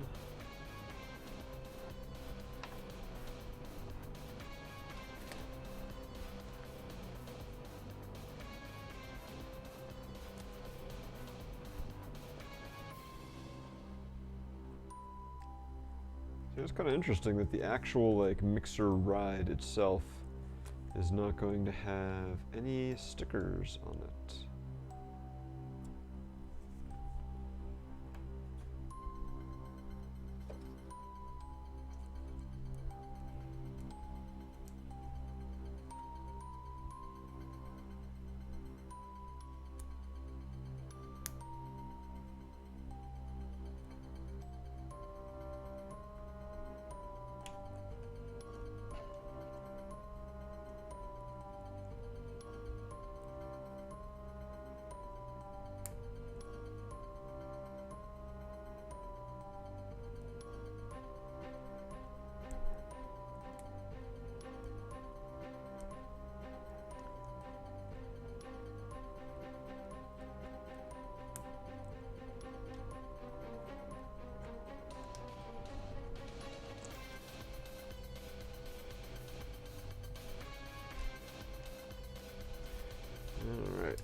There's our rear mud flaps. I feel like that is not a feature you normally see on minifig scale Technic sets, so it's kind of nice to see here.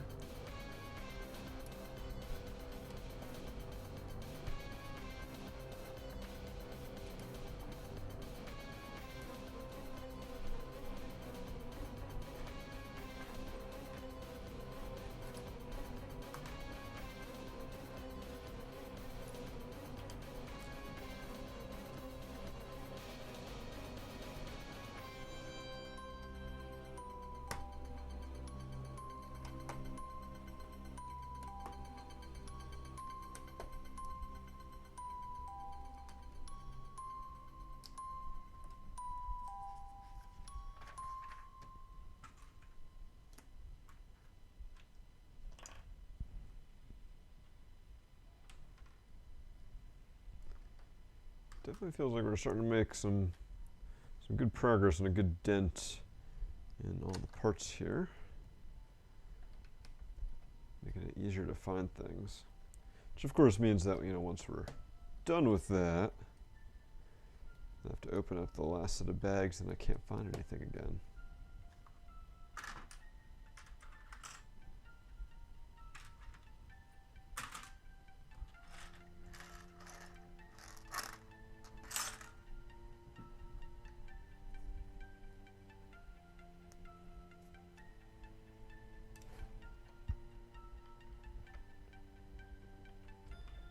Alright, we've got another gear on our Technic axle going in here. Thanks to the clutch gear, it is a little difficult to spin. Maybe it's easier from here. There we go. Gear ratio makes it spin fairly slowly, although once you motorize it, I'm sure it'll go a lot faster.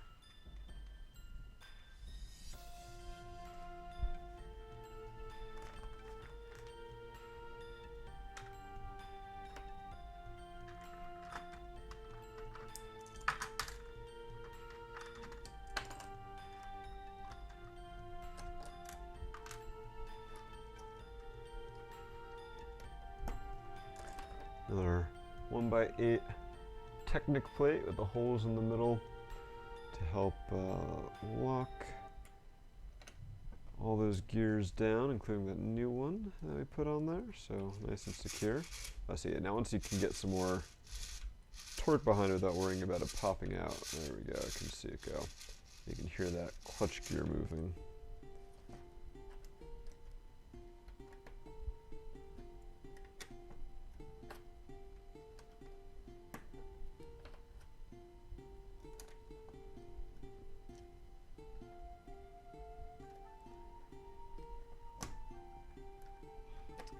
Thank goodness for brick separators. When you realize you put the plate on one stud too far up.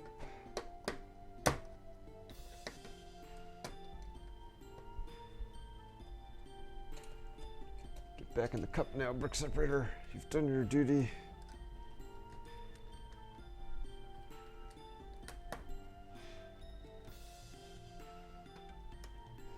And so now to lock all of this together, we put these Technic pieces in earlier with the axle sticking out, and we're pushing those into these 1x2 Technic bricks. And so now this isn't going to come apart easily at all.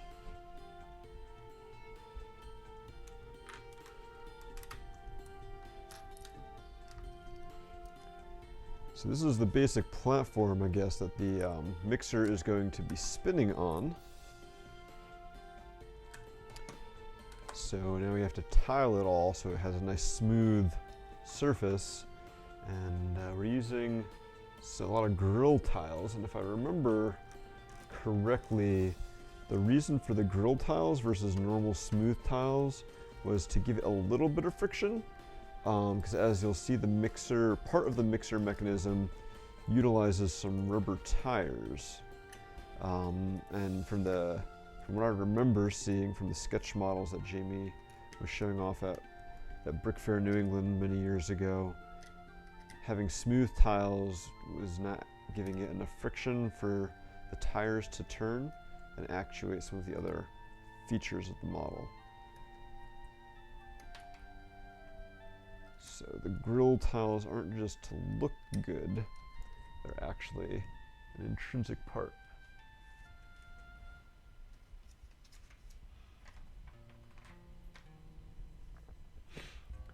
How did I first get into Bionicle?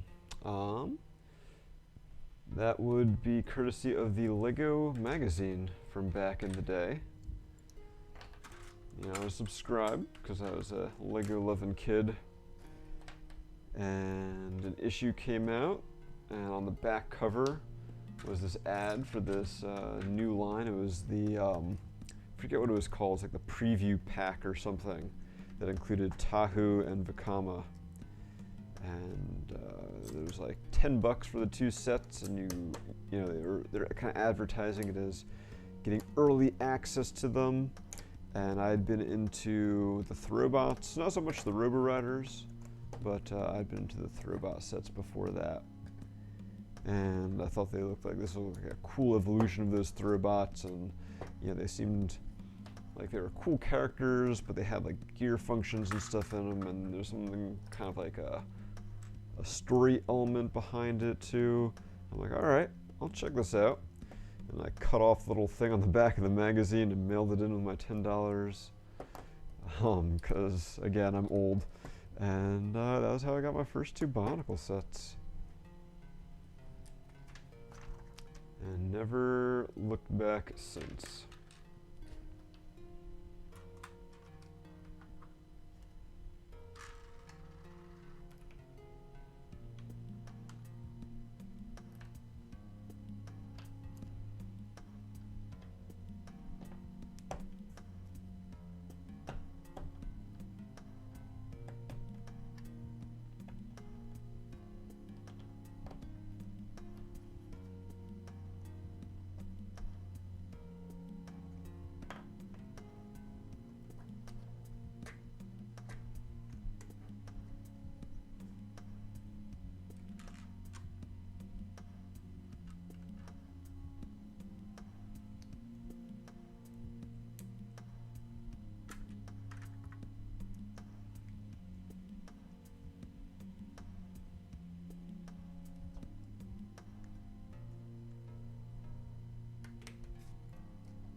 Alright, so we've got a couple little support wheels we're adding here. I'm not sure if we're going to build anything else on top here, but you can tilt those down.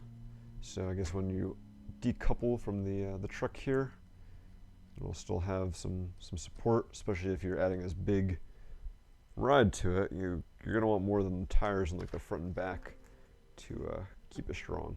And it does look like we're going to be adding some more components here to make it a little more sturdy, and to also attach the two tires so they can go in conjunction with each other.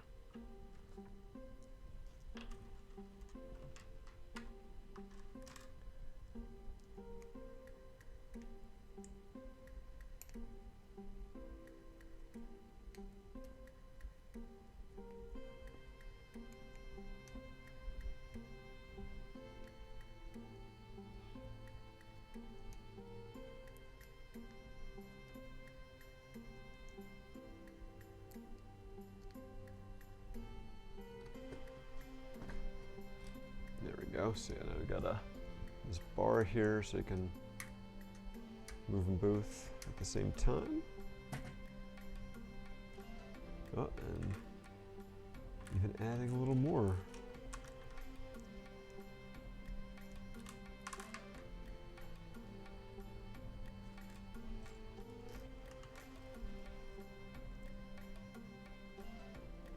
Yeah, I remember after getting Tahu and Vekama, you're going around to different stores, trying to get the first edition Toa with the CDs. I think I only got 5 of the 6 with the CDs. And then I remember that Lego had like a pack or something, or a kit. One of like those multi-packs they do sometimes in their catalogs. I guess on Shop at Home these days, where you could get all 6 of the Taraga. I think you got like a free mask pack or something if you did that. So I did that, so I got like 2 Vakamas since I already got one from the original kit. And yeah, it was just downhill from there.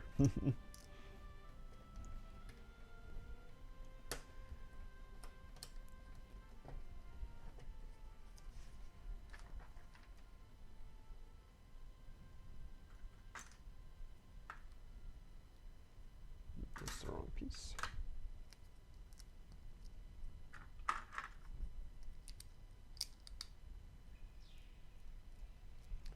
Looks like we're now building the, I guess, 5th wheel hitch attachment point there.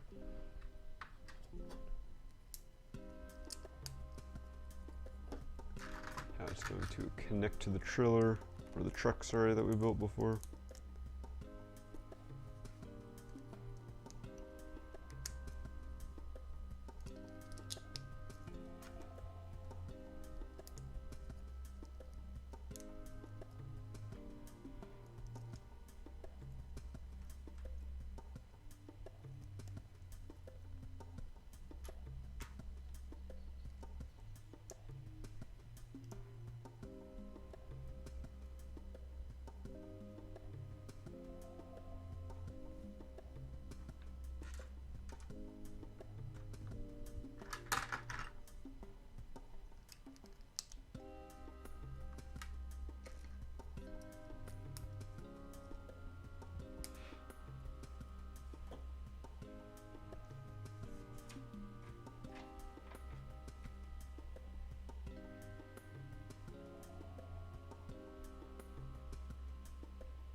Yeah, I did end up getting the Robo Rider sets eventually, along with a bunch of other stuff. I got a bunch of mask packs and stuff back when Zany Brainy was going out of business, and they had some things at a very deep discount. And I remember getting all of the Robo Riders in one go for like $2 each. And they had like mask packs for 50 cents. I remember I had grabbed one and there was no price on it, and took it up to the checkout and it rang up for like 50 cents. I'm like, can you hang on a sec? And then went back and grabbed like a whole bunch more.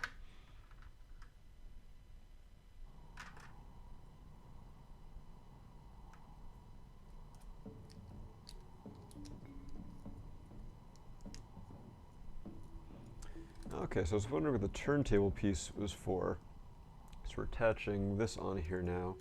I believe this is where the stairs are going to go. So the stairs will be able to fold up and fold onto the main the main trailer, sorry. Got my terms all backwards today. No worries, Box Commander, it's all good.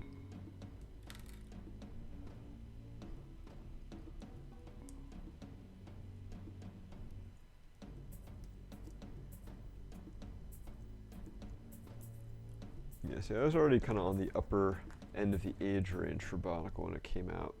So it was thanks to the internet that kept me into the franchise when I found, first it was different Yahoo groups that were talking about Bionicle, and I was actually running a Yahoo group about Bionicle for a little while until I found this place called the Bionicle Zone. There's a dedicated website for it, and I joined over there and brought all the members from my Yahoo group over. I was like, hey, Dimensioneer, this place seems awesome. Can I be on the staff? I was running a Yahoo group about Bionicle, and he was like, sure. And I became staff, I became BZPower, and the rest is history.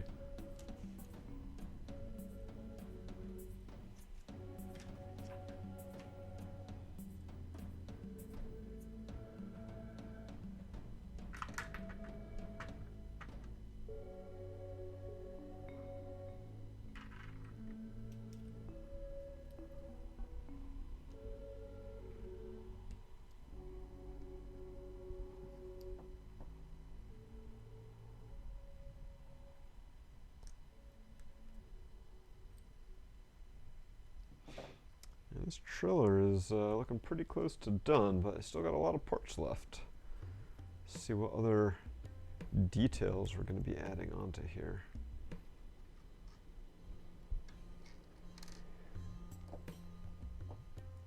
Ah, I predicted what question you were going to ask next, apparently, yeah. Yeah, good old Yahoo groups.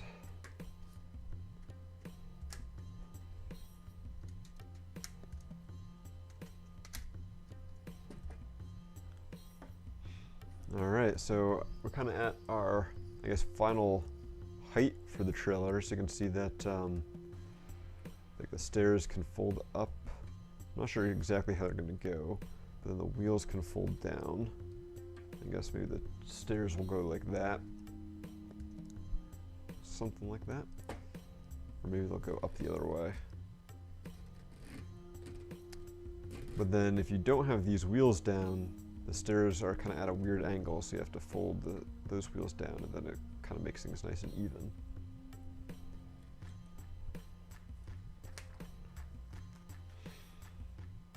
Alright, so it looks like next we're making the, I guess the crank mechanism to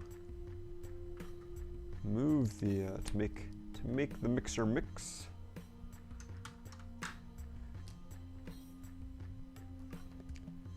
Alright, I think we can combine some of these trays for now.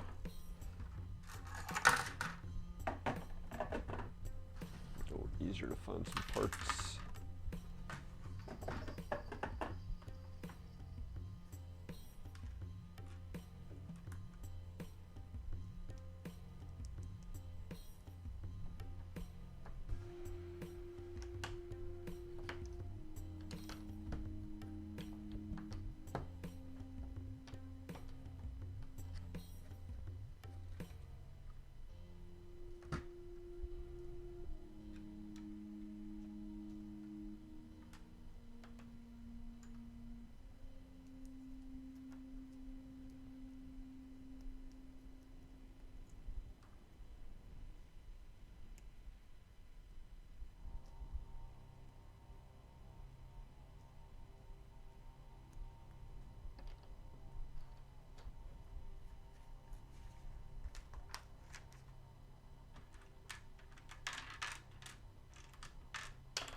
Alright, I think we are sufficiently low on parts at this point that I can put our giveaway link back up.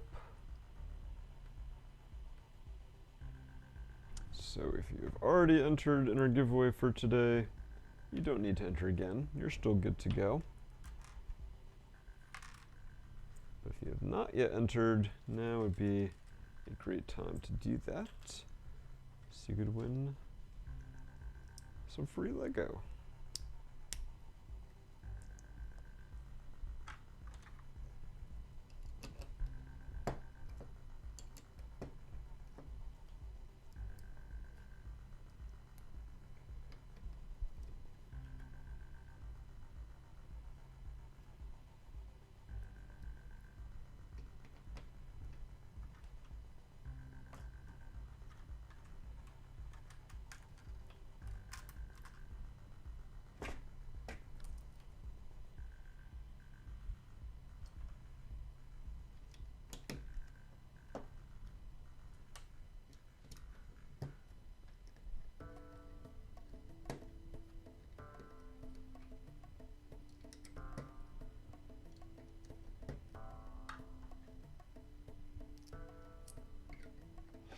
It's kind of interesting here that we're building this big box that I think is, essentially just to give a favorable gear ratio for hand cranking the Fairground Mixer.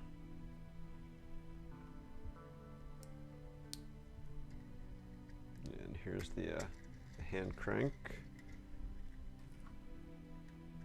Now we've got a long white axle, a 16 module long white axle. And this is supposed to go into there. Oh, sorry, I got some feedback going on my microphone. Let me adjust that real quick. Alright, so that's kind of interesting. So there's this brick with a clip here, and on the hitch portion of our trailer, there's a little bit of a bar coming down, so that helps line things up.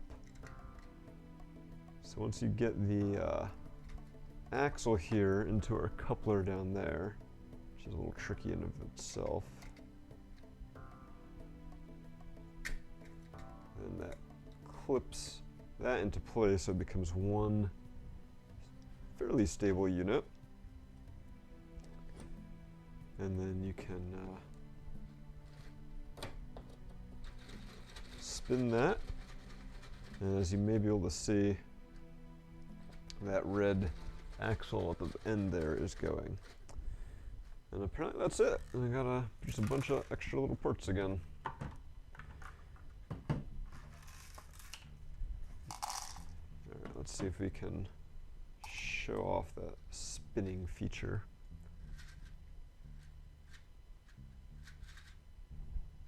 It's a lot harder when it's not sitting on a flat surface because things are a bit wiggly. Let's see if I can hold this better.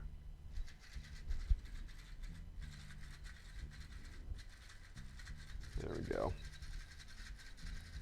So that goes pretty good. Hey there, Dollar. As you can see, we're just finished the trailer. All right. Oh, blast from the past. Got a couple ads here for Creator Expert Train Set, and then the Sydney Opera House. All in the VIP Club, which no longer quite exists like it did. Alright, I think I need to make some space here before we get to the actual mixer. So let's see if we can figure out how this is all going to go together. So was showing off as we're building this that at the end of this hole in the truck here, there is a clip. And if you notice at the top of our strength test, we've got this click hinge. So that should be able to slide in there and kind of clips in so it doesn't come out. And that folds down, so that can go like that maybe. And I'm not sure how this guy is supposed to collapse readily. I think we need to flip that around perhaps. And the dome part, if I take out the person, can fit like so. Might not be the best way to do it, but for now, just to make some space, can do that. And then we can disconnect this.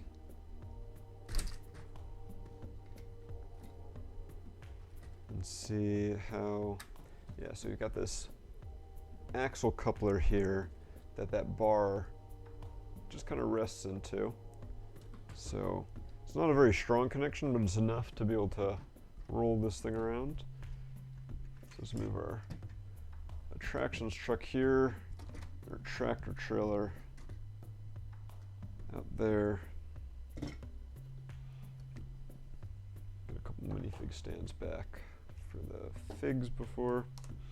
All right, then we're going to open up our last set of bags, pick our next winner, and then start building again.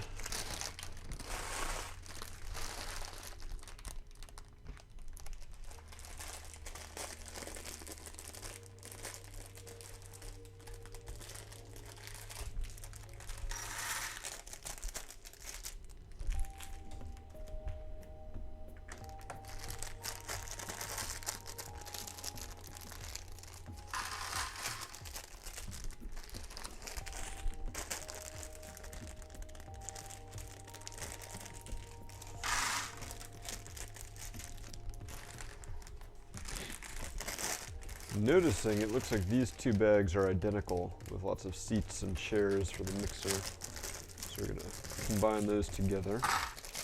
Lots of these ladder pieces as well.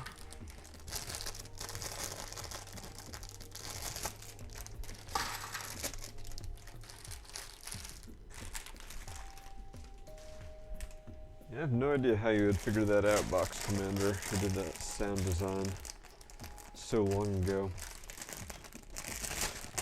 It might have been Advance, or at least some company that Advance was working with.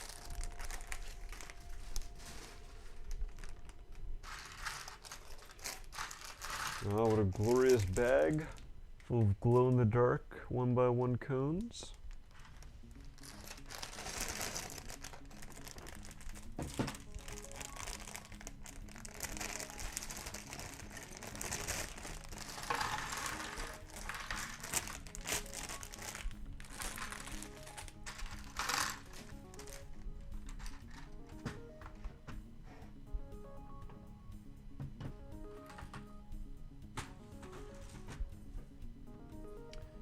Probably grab the instructions that I'm going to need.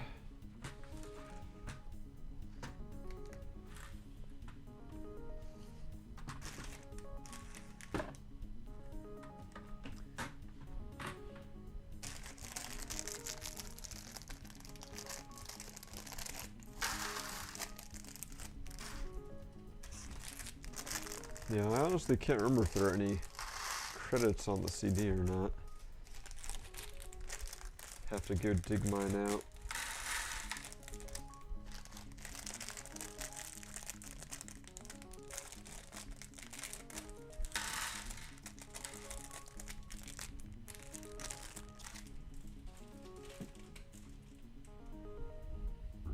Oh, excuse me. All right. Time for our next giveaway winner.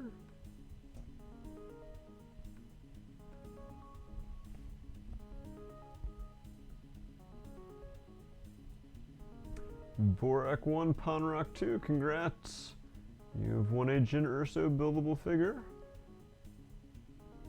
We'll be getting in touch with you to get you that prize. All right, now on to our last instruction book here. So we can see we're building the fence, some sort of I think holders for the fence, and then the mixer itself. It looks like we're starting with the fence, which is going to be a lot of repetition. And though it looks like the very first thing we're doing is at least going to be kind of unique. Oh, and it's got the garbage can in it that the guy can throw up in. How quaint.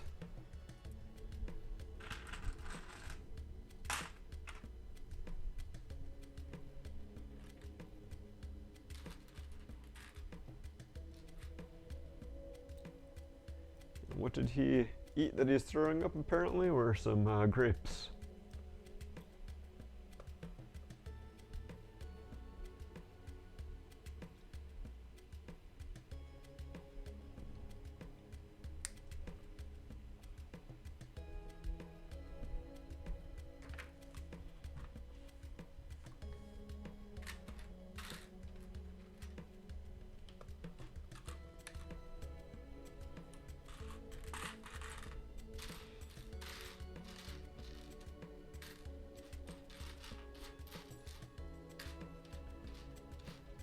Yeah, I feel like I would not expect the discs to work these days, but you should still be able to look at like the contents of the disc and look through the files, and I think there are still like video files and stuff on them that I would hope would be playable still.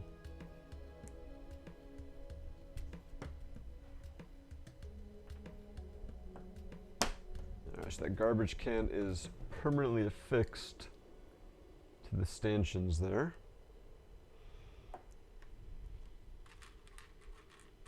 And now we're going to be using lots of these antenna pieces and the 2-module Technic lift arms to make are stanchions to keep people away from the ride so they don't get hit while it's spinning around.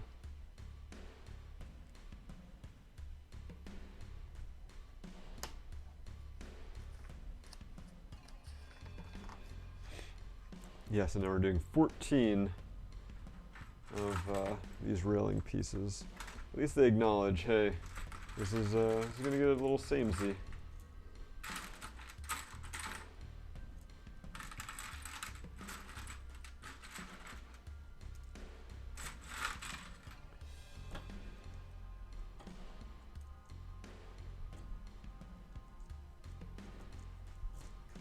Alright, that's all of those. I need a bunch of cones.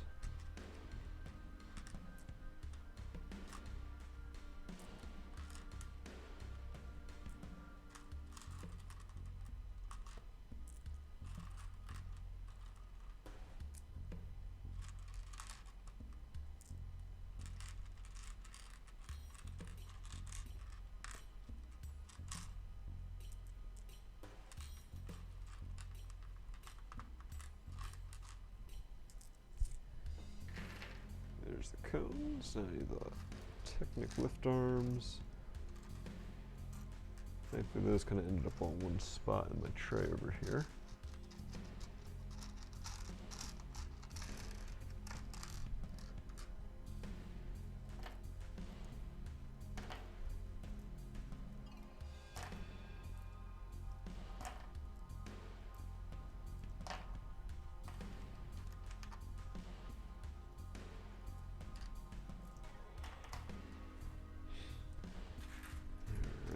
All of these antennas.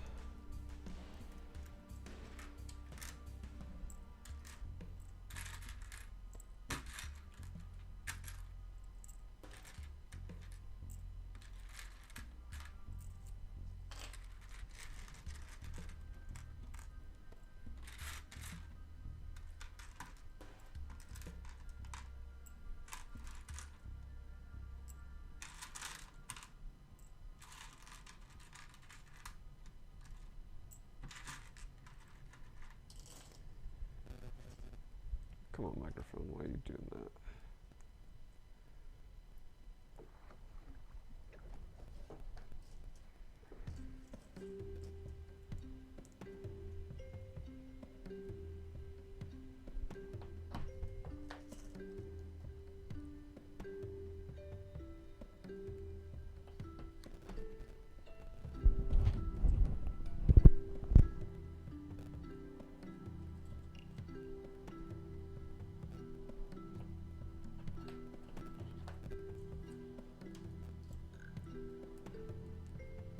Guys, give me 1 sec to try to figure out what's going on with my microphone here.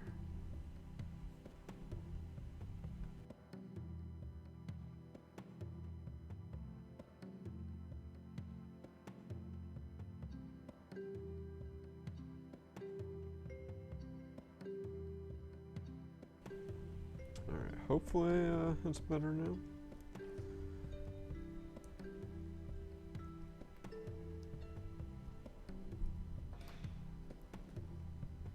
These railings, once you attach them all, are going to take up a whole lot of space real fast.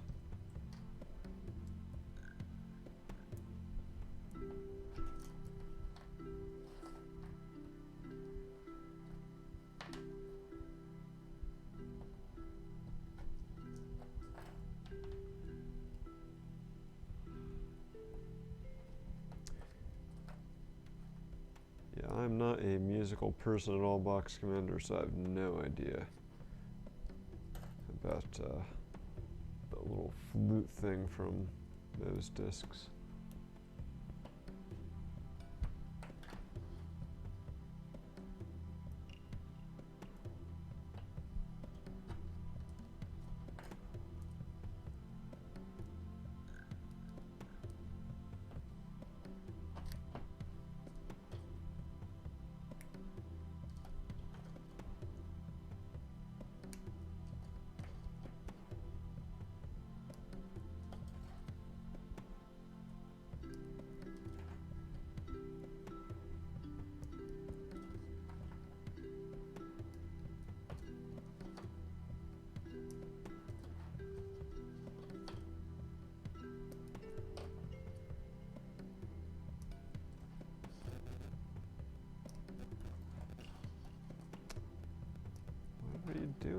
microphone.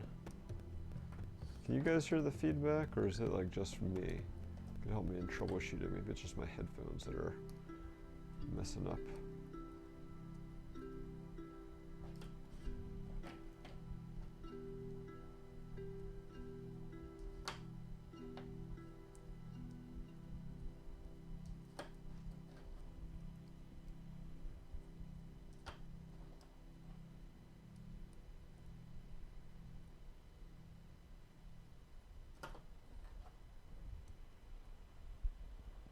Okay, so it is the microphone and not the headphones.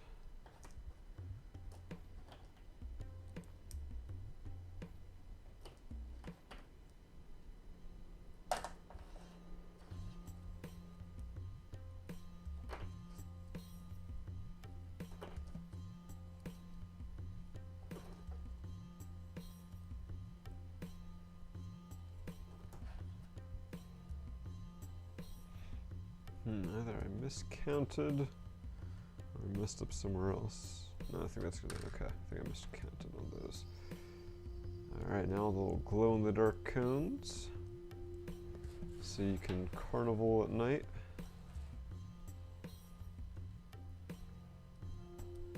Fortunately, I don't think I'm gonna be able to easily show off the glow in the darkness of the, I think there's 3 different glow-in-the-dark pieces. There's the cones, there's 1x1 round tiles, and then there are the lightsaber bars. I don't know if I'll be able to get things dark enough to really show that off easily.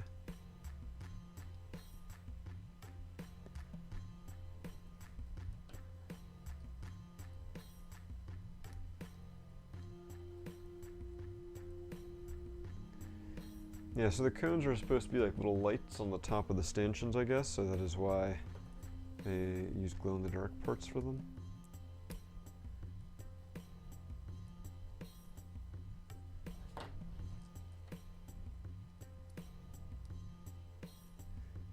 I think also just to kind of make them look cool. You know, why not?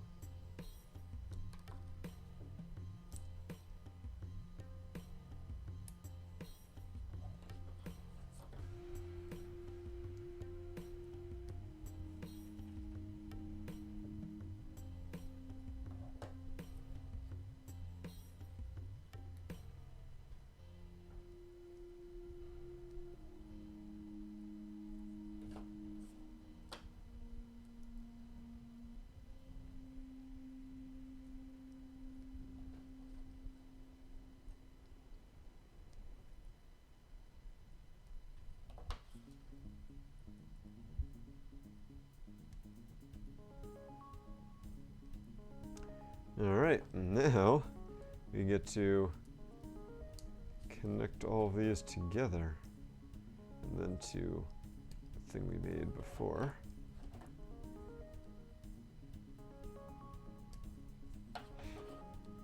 So there are going to be 14 of these, which means 2 sections of 7. So I'm just going to pair them up in groups of 2 until I just have 2 left. Combine the groups of 2.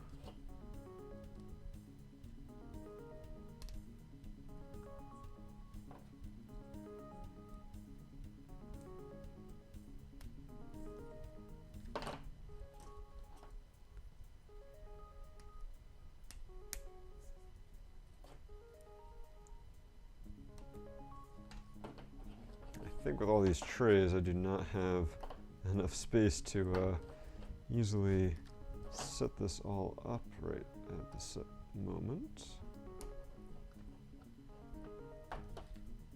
I guess we'll try though. We may just get a kind of interesting shaped corral here.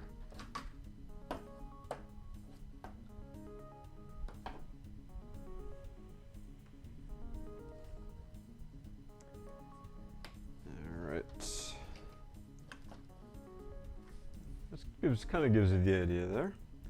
And now put the finishing touches on this part over here, where they all connect to.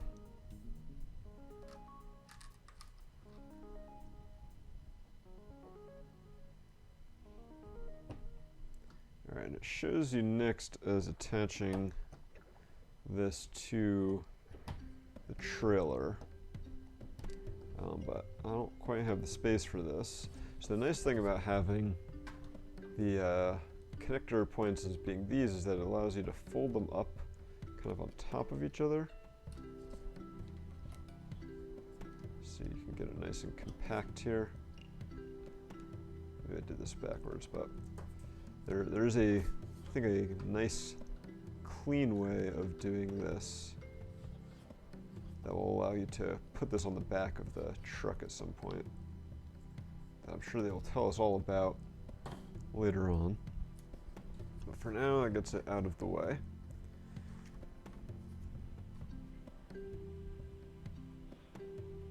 These are thin Technic lift arms because when this set came out, I don't believe the 1x2 plates existed.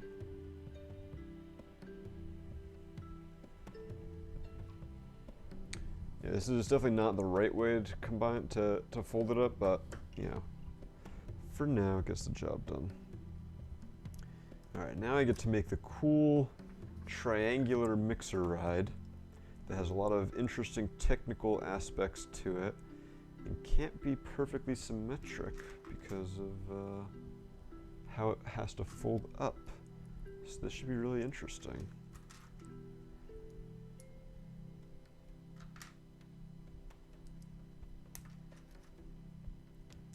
It's going to be a struggle to not try to predict how it's going to work by like predicting the symmetry.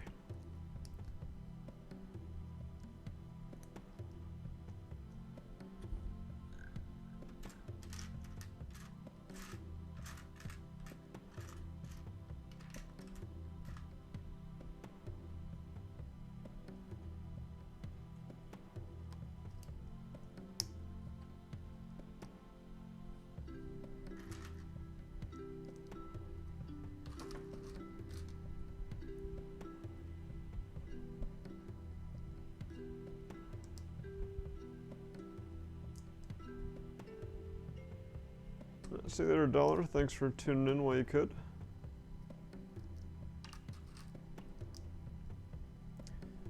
So you can see we started by making this triangle with these 2x2 hinge plates, which is nice and sturdy. But we already have a couple hinge plates going in one direction and this one's sticking out. So when you do that, it makes a triangle, but then you're going to be able to fold it back up for storage later.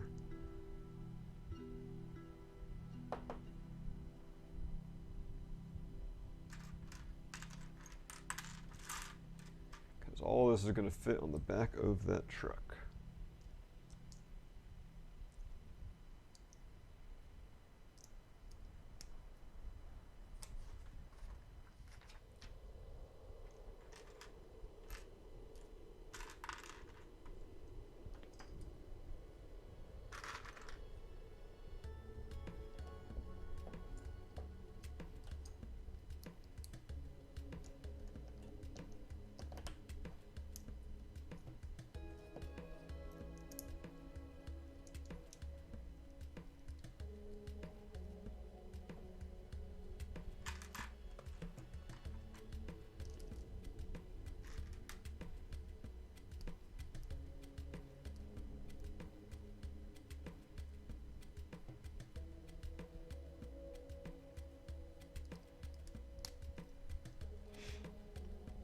So yeah, there is our core.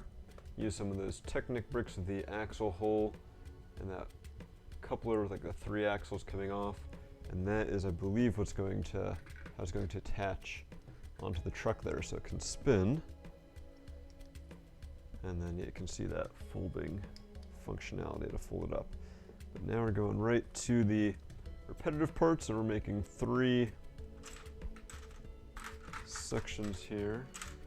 At least they're telling us that we're making 3.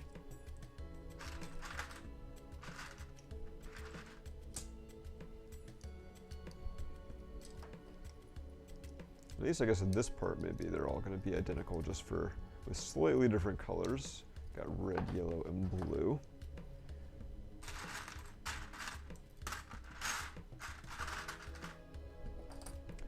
kind of like, you know, both the primary colors and iconic Lego colors, so it makes sense.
This is cool. We get some 12 module axles in white. I don't think I've seen them in that color too often. I don't think I've seen 12 module axles all that often. Those are going into these Technic plates here. Give us some of the functionality of the ride.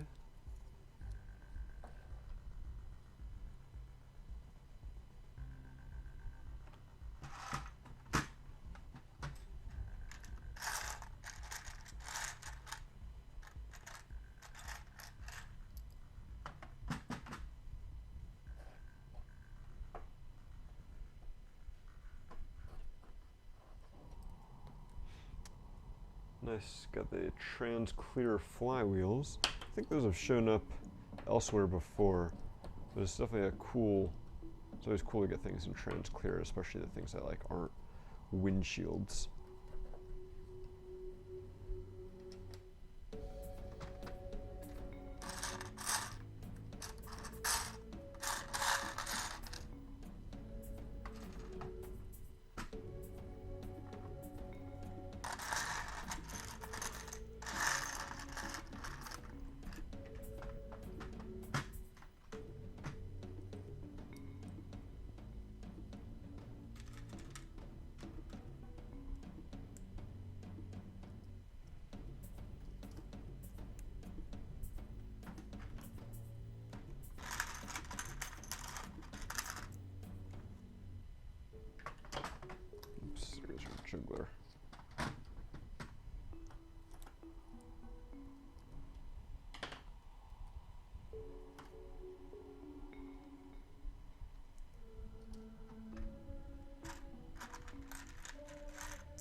So we're just about done with our first 3 assemblies here.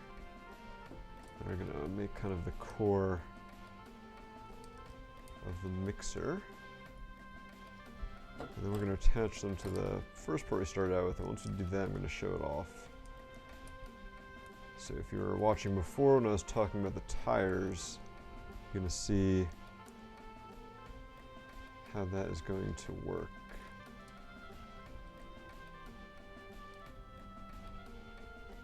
So here's our core mixer assembly, and you can see that that can fold up. When it is unfolded, you can see we have these 3 tires in the middle, and I guess we'll show off when the tire spins, it spins this axle here. So as this goes around, it will spin the tires, and each of the 3 arms, the seats on those will spin around. So that is how that core functionality is achieved. And if we take this, let me pop this on here for a second. We can get that axle to line up. There we go. So you can see that those tires are spinning. Oops. The tires are going to be spinning on those tiles and grill plates. Like I was talking about before, they needed to put the grill plates so there's enough friction that the tires could actually get the grip enough to spin while they were going around on there.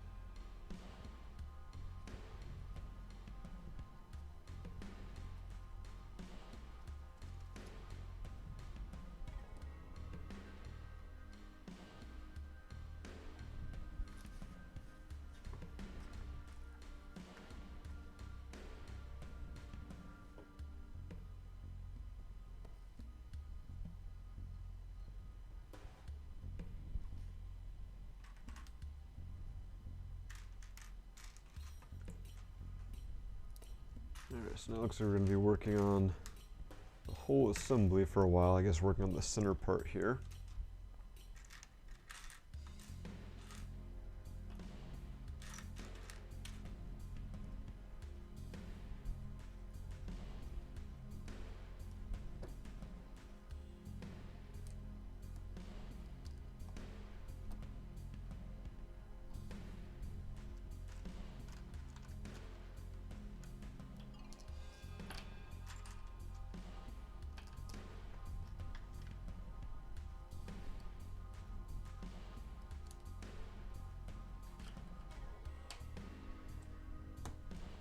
And well, for right this second, I guess it doesn't matter like which parts you're working on. At some point, depending on how OCD you are, you're going to want to keep track of where those hinges are, because that will obviously affect the colors of the different arms. And one way you can do that is looking at the little hinges, like the 2x2 plate hinges from earlier. But depending on how those are showing, you can see what the proper orientation is that you should be working on. If you don't care about what color is where, then it doesn't really matter. I'm sure it'll function the same at the end, but I know a lot of people, like myself, get kind of into following the instructions and making sure that it matches, sometimes to maybe too much of an exacting degree. But to each their own. We all can enjoy the hobby in the way we choose.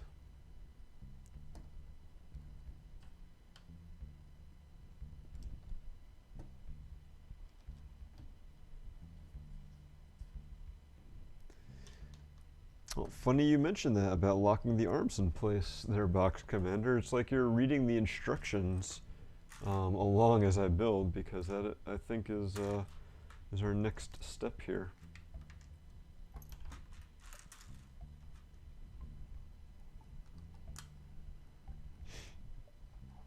So we're folding it up now.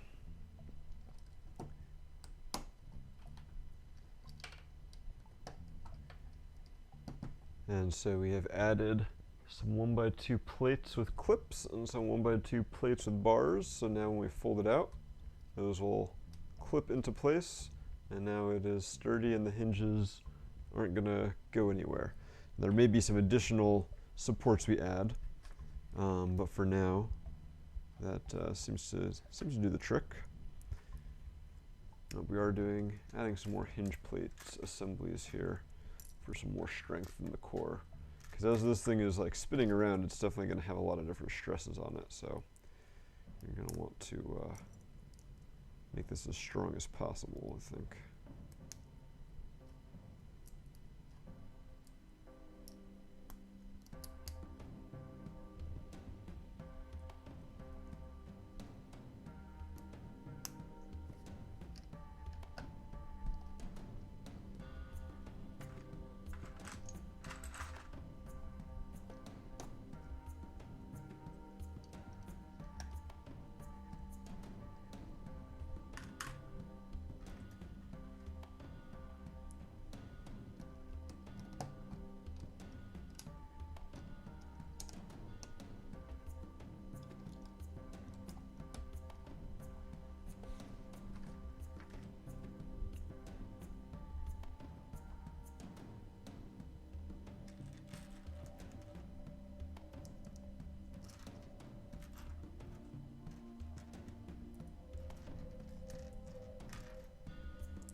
So far, a lot of that highlight colors we've been using have been blue on the stanchions and on the interior of the mixer. But we're fixing that now, and some more colors to give little call outs to the other colors that are going to be on the ride with some red and yellow stripes here. Giving it some nice splashes of color.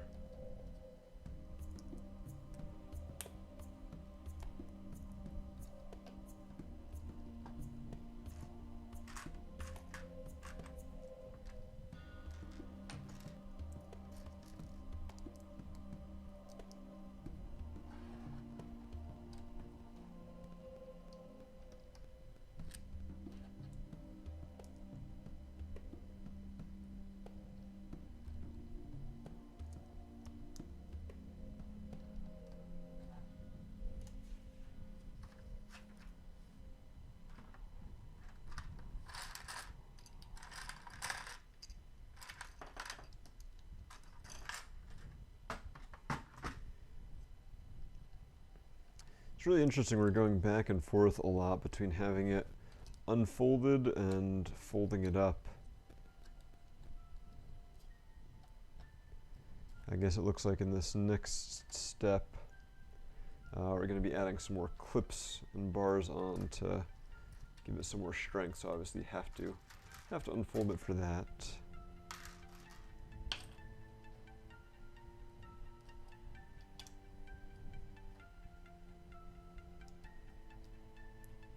So that's good to know that it's not just that one set of clips that will be holding it in place.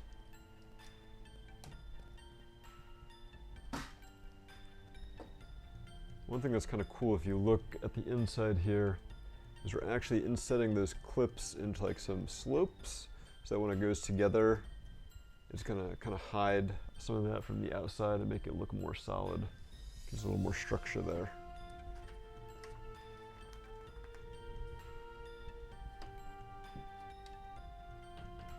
It's just kind of fun folding it and unfolding it too. It's just such a cool mechanism.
And yeah, even when this isn't attached to the thing, you can still spin around really easily. Although the wheels don't really spin that much on this flat surface because they don't have a lot of clearance because of the plate underneath there.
Alright, so there we go. There's our structure so far. It is quite solid at this point. I mean, the arms, maybe not so much, but once we build these and kind of lock them in place on the top, I'm sure the whole thing will be quite solid and not going anywhere. Now it has us making the yellow, or I guess 2 of the yellow seats, because it's a set of 4. I am curious as to why we wouldn't make both of the yellows, but I am going to try to use some symmetry and make all 3, because I assume they're all going to be the same. He says as he can't find 3 of the very first parts they ask you to use.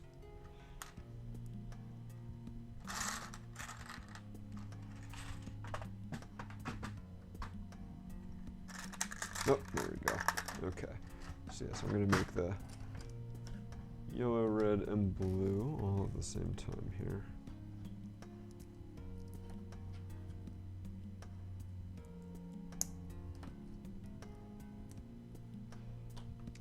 Okay, I think I see why we can only make half of the seats at once.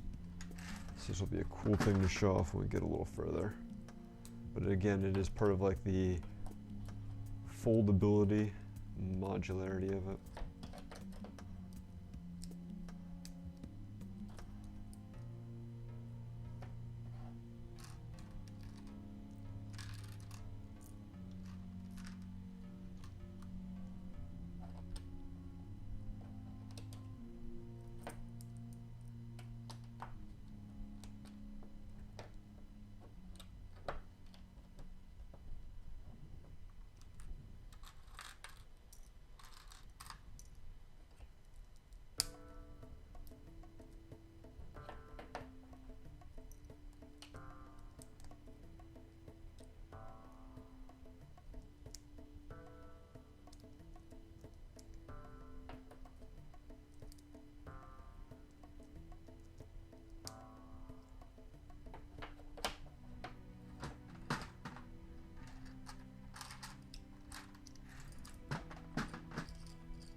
So our first little difference in the seat assemblies is the yellow one has got some trans yellow tiles versus some trans orange and some trans light blue on the other ones. So that's how we tell them apart. But I mean, if that ends up being like the only difference, like just those little things, it always seems a little annoying that they don't instruct you to build them all at once, but I guess they know people are gonna go do their own thing. They just can't make the instructions to do it that way.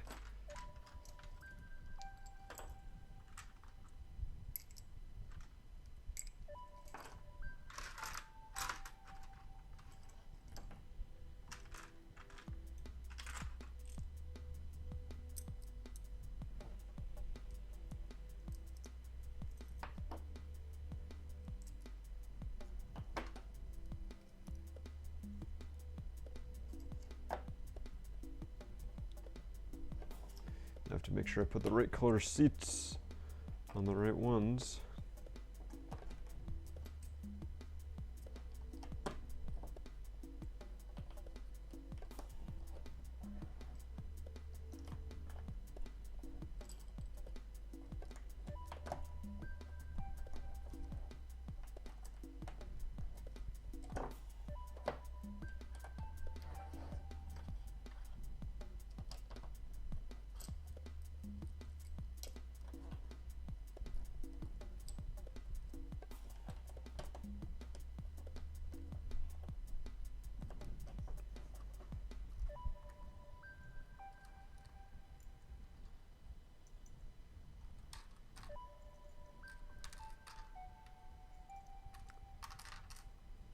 Got lots of white battle droid arms to hold down the glow-in-the-dark lightsaber bars.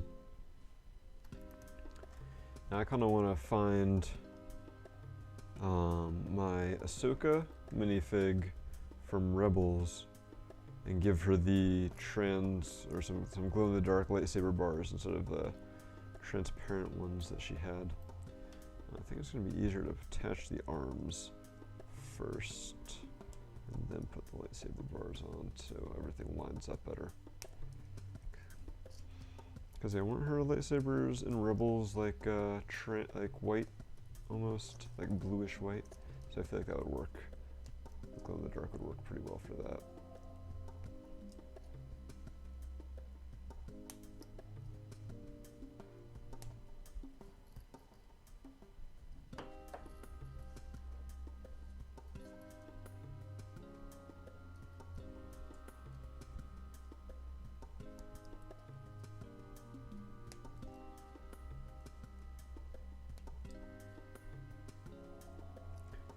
One interesting thing, these seats are right next to each other, so I feel like you really are going to have to like play with the minifig arms to get them to sit next to each other. Like you have to have one with their arms high and one with their arms low. No, you can't. You cannot get actually get two minifigs sitting next to each other on here because of the arms. That's some false advertisement right there. Because of the way the seats are designed, I guess you can have one sit in the middle. I guess that's more what they're going for in here. Alright. Fine, Lego. You win this round. Like always. Maybe not always, but usually. Alright, anyway. Lightsaber bars.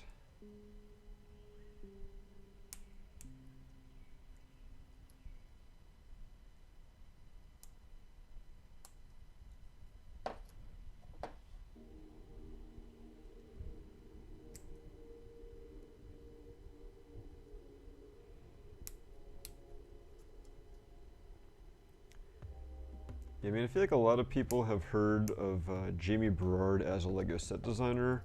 I don't know how many people are familiar with the fact that he was an AFOL, like long before he was a set designer. He was back as an AFOL in like the late 90s as part of NELUG. So he knows what the AFOLs like, or at least what they liked back then. I think he's still keeps pretty well in touch with the fan community. And so it's like one of the designers for the set, I'm sure he was like, oh, we can put glow-in-the-dark stuff in here? Let's do it.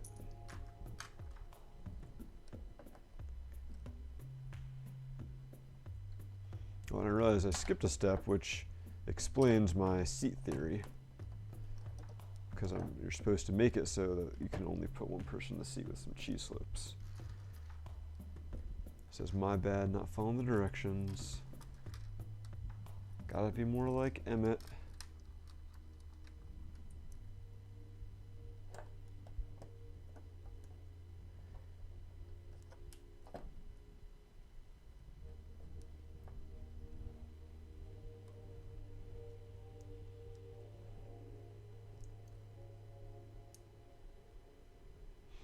Yeah, so we're putting some cheese slips on the outside there, so you can definitely only fit one minifig.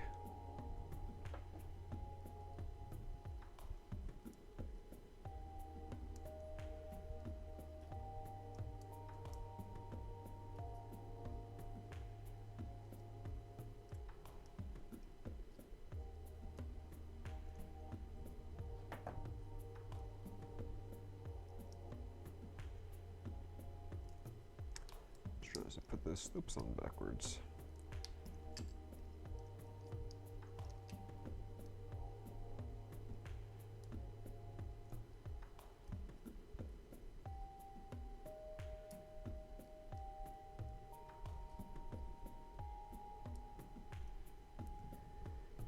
All right, so now the reason that we're building each seat is or we're only building 2 seats at a time instead of 4 is because once these go on here,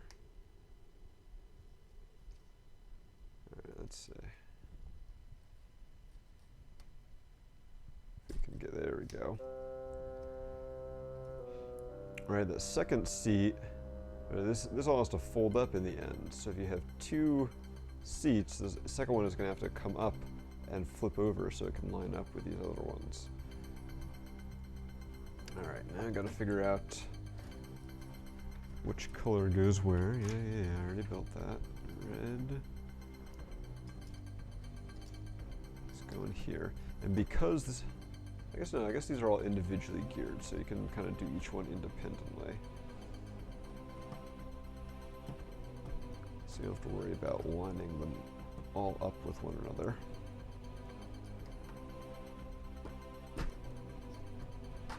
And yeah, so now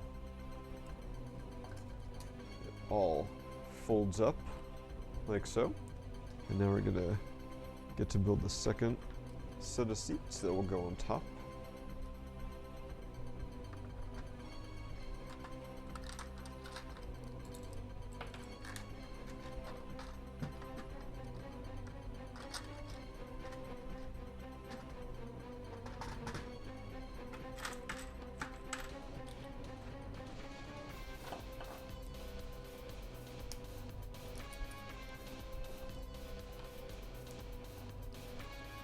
One thing I'm feeling with this set, like I'm really enjoying this, that I think is like why I really like this set compared to some of the other Fairground sets, is the fact that like it does all fold up, and it is like does become like so compact and everything, where I don't think any of the other, you know, amusement park sets really do that like at all.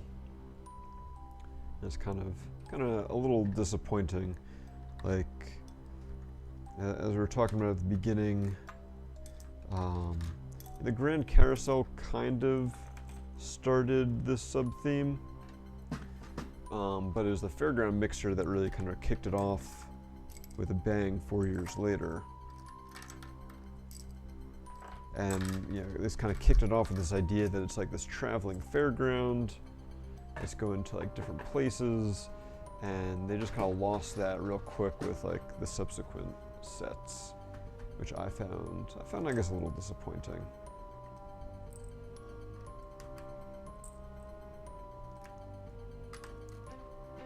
Like, as cool as that roller coaster is, it's not folding up at all.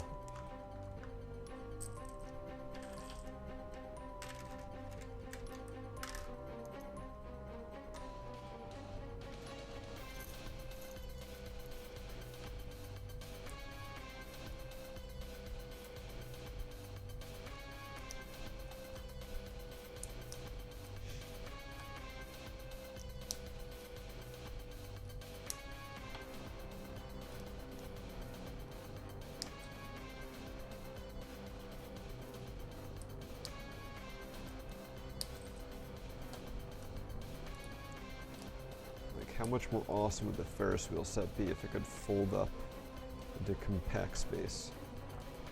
Which would be really cool for like displaying too, because if you don't want to have it on display, you can just fold it up.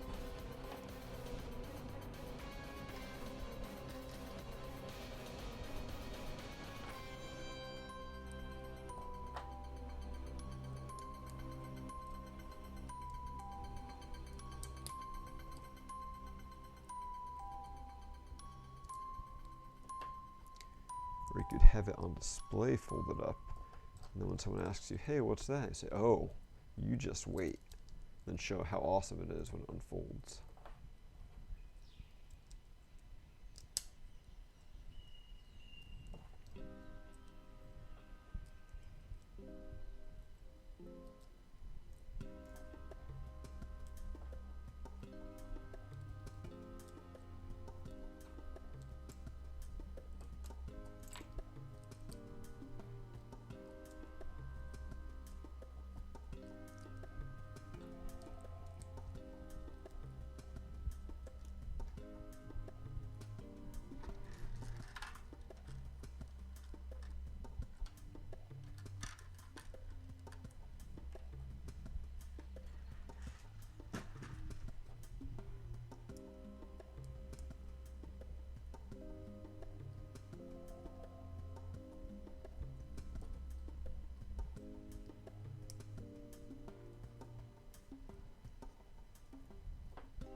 I didn't say a portable coaster. I was talking more about the Ferris wheel. But yeah, no, I mean, I feel like the coaster is, yes, definitely a category of its own.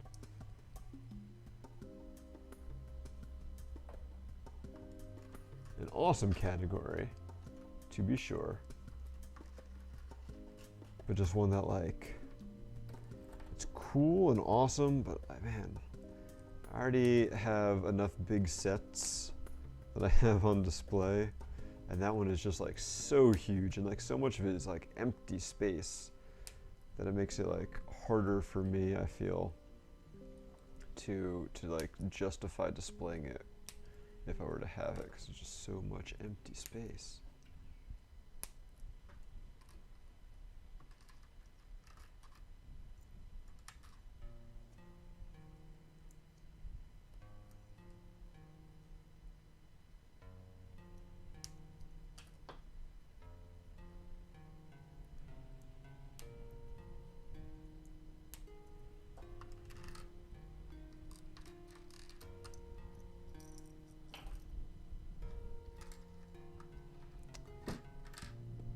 Now, unfortunately, it looks like you do not get any extra glow-in-the-dark lightsaber bars.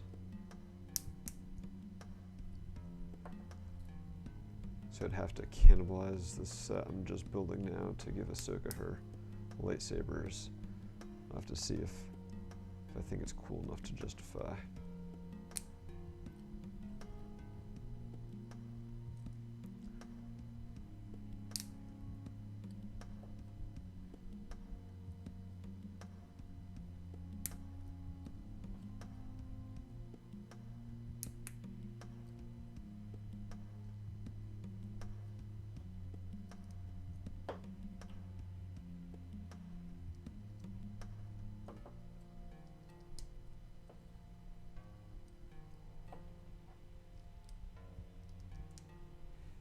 No worries, Box Commander.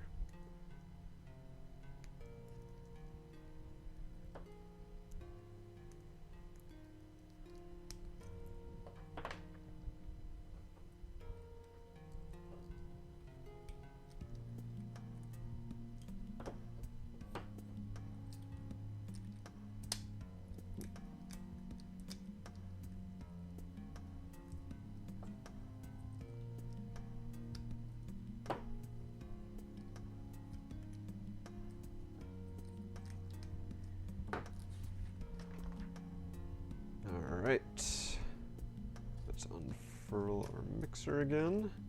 And we have our second set of seats. And you can see, because we've got like these handlebars here, when we put this second set on, that folds or slips right into there. And so even though this can spin freely, because this one is attached to the axle, when it spins, the other one will spin with it. And then when it's time to collapse it, it'll just kind of nest right in each other there.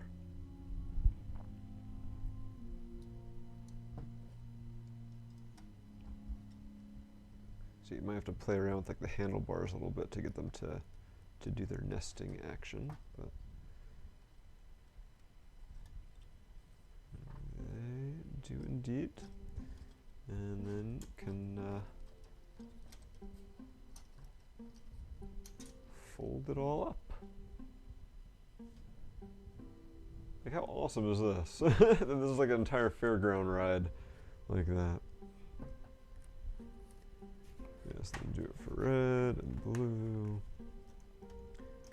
And now, of course, we're going to build the tops on these to lock everything in place.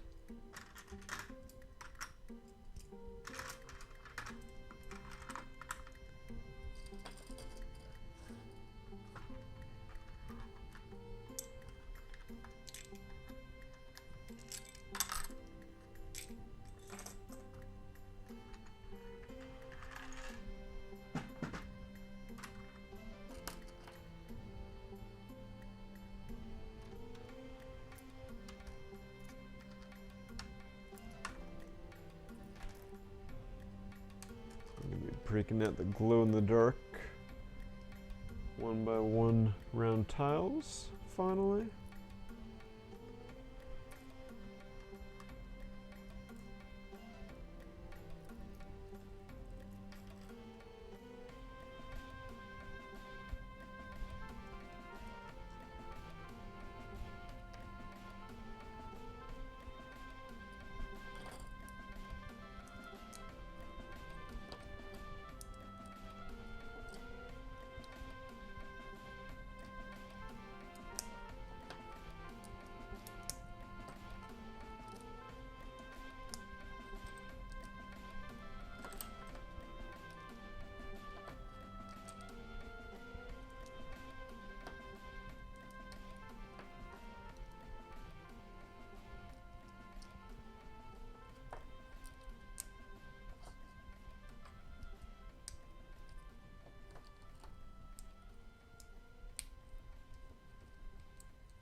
feels like coming down to the end of our mixer build.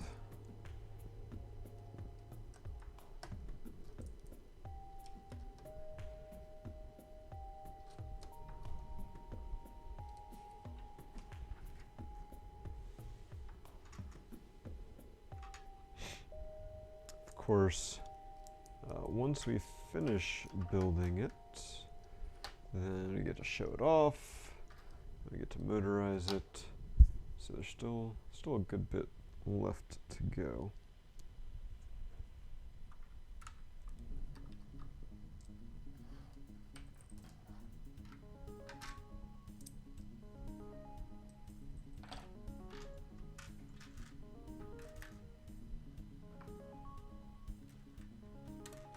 Still have a lot of Technic pins left here for some reason too. Curious to see what those all get used for.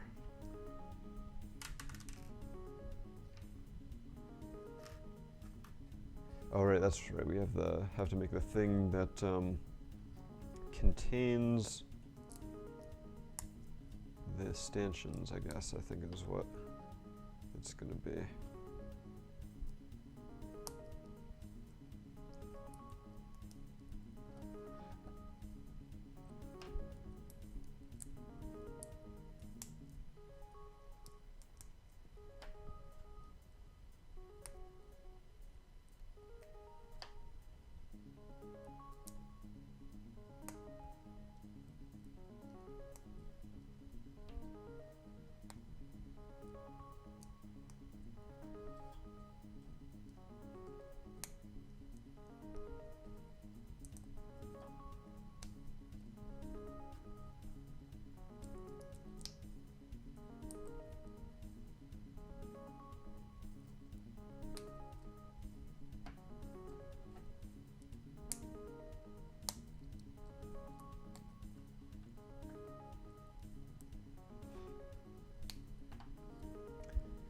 Alright, we're making these little guys here that are kind of like decoration on the top.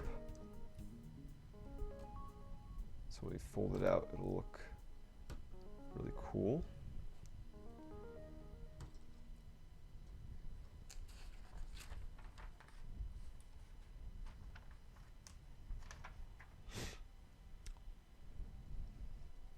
Alright, and I can put it on the trailer.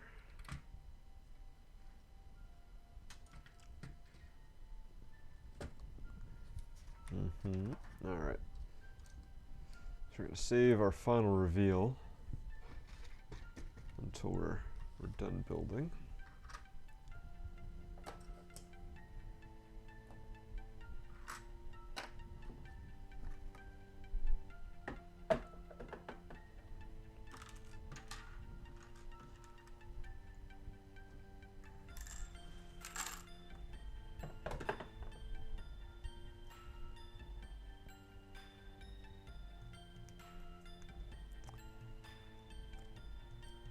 But I am feeling like it's time to put up our giveaway link again.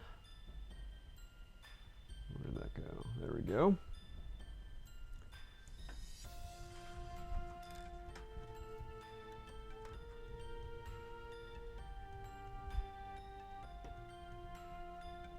So yeah, once we're done building, we'll do a giveaway. And then we'll show off the set. Motorize it, check that out, and then do our final giveaway and then wrap things up.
I'm not sure if you guys can hear that thunder on my microphone, but it is sounding close. When I look out my window and I see it's bright and sunny, so it's just one of those summer days. I was out this morning and it was just super humid, so I'm sure the humidity has just gotten to the point where the atmosphere can't hold it anymore. And sooner or later, the skies are going to burst.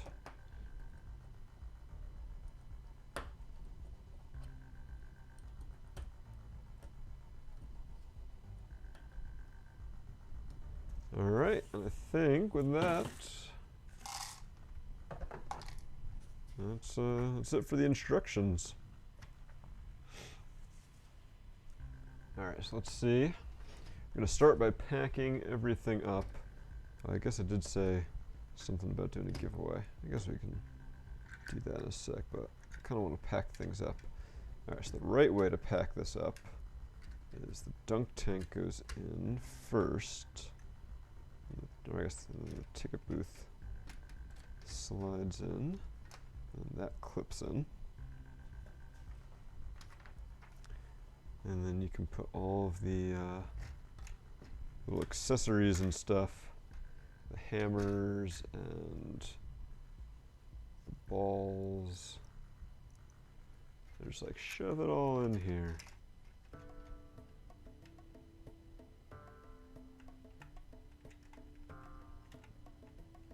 I don't think there's quite as much room as I think there's. I just have to be really, really clever at it. There we go. Just open that up. You can put the stilts in here. And the juggling pins. We're gonna toss the juggling hat in there as well.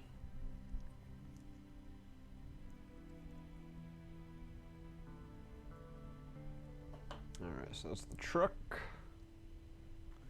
And let's see how this whole thing works.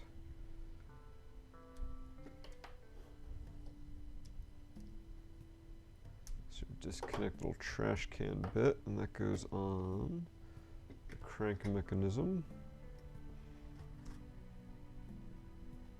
which then goes onto the back of our truck here.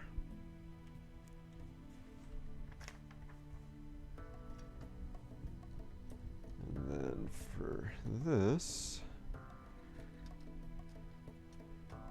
that needs to all go like that. These fold down on top.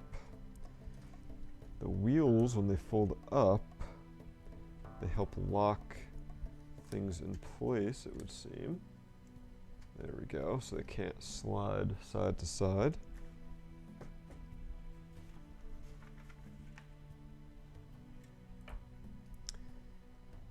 And then once the stanchions are separated into their two piles, or two sections,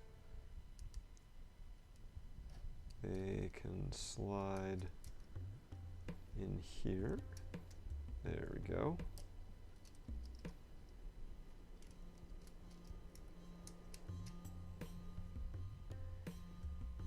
And that goes onto the back. And then the axle that spins it helps to hold that in place. I feel like there's some other connection point. Yeah, there's also a couple of bars that go into the Technic pins as well.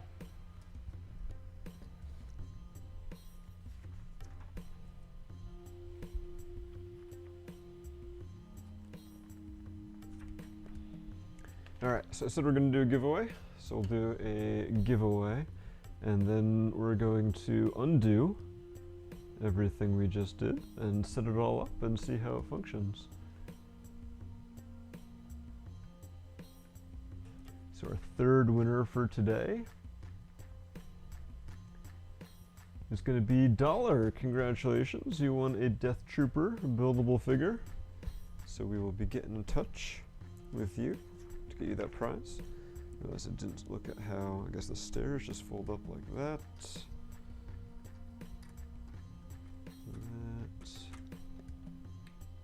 this on like this. All right, I got all the minifigs out of the way for now.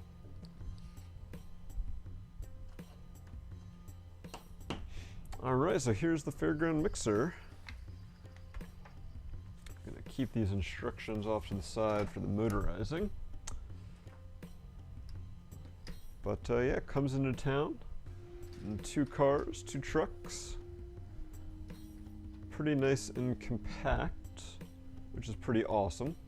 So let's push the mixer off to the side for a sec, and we have the little truck here. So this is with everything loaded onto the back. You can see it is chock full of fun. So I guess the first thing you can do is you pull the strength test out of there. And it works a lot better when it's on a solid surface, but I did, if you were watching earlier, get it to go all the way to the top with the help of one of the hammers. Then we've got the ticket booth that comes out, and then that folds open. So you can see tickets, you got the prices, there's a little cash register in here with the printed slope, and then the little drawers that can open up. One's got money, the other's got tickets. And then we've got the dunk tank. We've just got a whole bunch of stuff crammed in it. Thankfully, we've got some doors in here, so we can get all this stuff out. There we go. All right, so yes, we've got the dunk tank. It's got a little target. There's a seat up here that can, in theory, fall down. Except it's something that's getting stuck on there. It was wouldn't stay up before, now it doesn't want to go down. All right, we'll play around with that later. We've got the stand for the hammers for the strength test. Spoiler alert, you want to use the big hammer. We've got the table for the balls, which are nice CCBS balls for the dunk tank. And then we've got some juggling pins and some stilts, which we'll show off that later. And then here's the truck without everything. It's got this couple of 2x2 jumpers so they can attach nicely. And then the tracked area underneath for the strength test. So that guy can go off to the side for now. And I can move these off to the side while we set up the mixer, and then we can set up the whole carnival. So now the mixer comes in. I guess the first thing you do is you can pop off this axle here, and then this guy, which has got the stanchions. Then I guess the next step would be you can lower these wheels down, and then you can pull the truck away, lower the stairs, and then unfold the mixer. So now it's in its 3 sections, but now each seat section kind of comes and does its thing as well.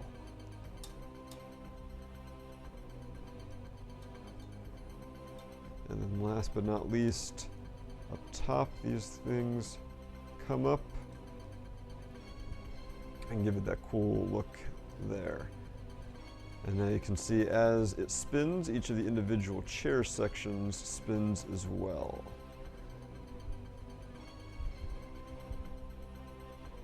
All right, so then furthering all the functionality is on the back of the truck. This guy pops out. And so here's the truck. It's got some nice windshield wipers. The top here comes off. So there are 2 seats and then a little bunk in there. So for the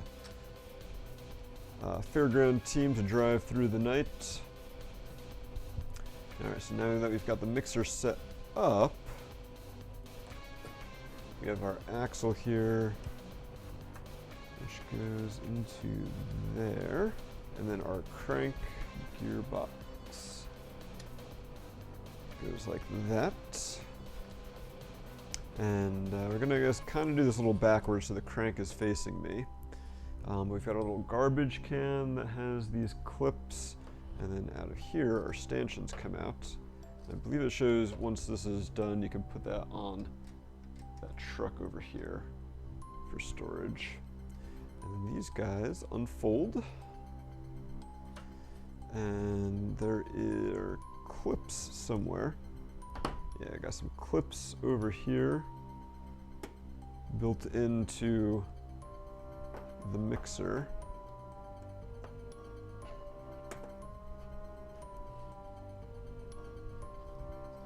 So these go all the way around.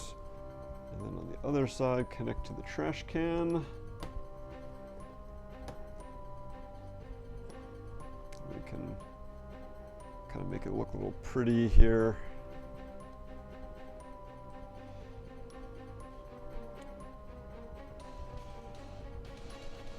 A little finicky with the railings. And so now we've got our crank here, so we can just spin that, and that makes the mixer go around. And you can see that it lines up pretty much perfectly with the stairs here, so that you can have the people come up the stairs and take their seats. And then like the next one comes around.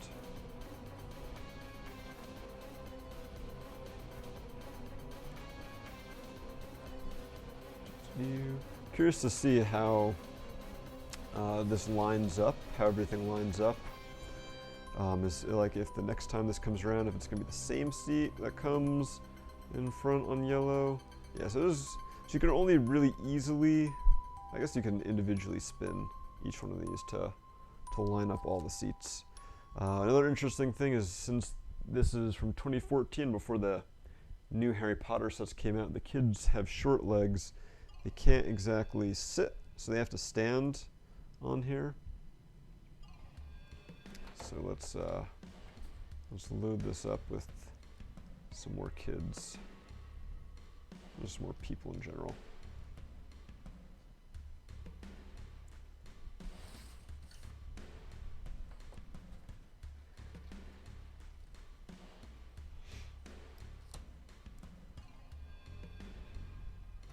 See how many people think. I think technically there's enough minifigs that you could fill every single seat, but that would include like some of the people who are technically employees.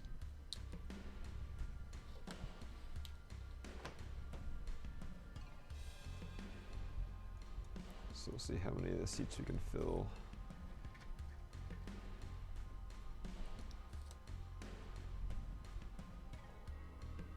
All right, so yeah, you've got, what is our total here? 8 fairground goers. And then we've got our juggler guy here, who we can put some stilts on him.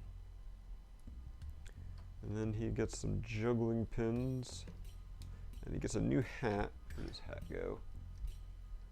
It looks really silly, because it is used to give the illusion of a pin being mid-air as he juggles. We'll put him back on his minifig stand so he doesn't fall over. Alright, and then let's see if we can get the dunk tank girl, dunk tank lady, to work. So she sits in the dunk tank, push that, there we go. And she falls right in there. And then she's got the doors to come out the back and let out all the water. So that's the dunk tank. Oh. You've got the ticket taker, who can stand in the ticket booth, maybe.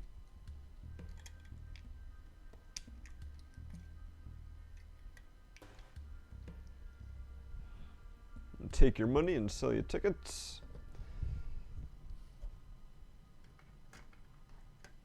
And then we've got the truck driver, who I'm gonna assume is probably passed out in his truck or watching TV in there, because he just spent all night driving to the next city.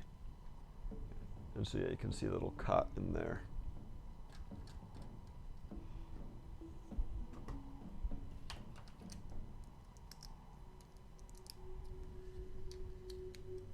Alright, so yeah, so here's our mixer loaded up with 8 people, and that spins around. Works really well.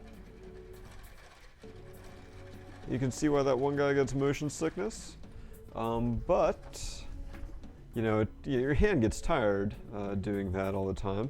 So we've got our battery box and our motor here, and so following the instructions here, we pop that off.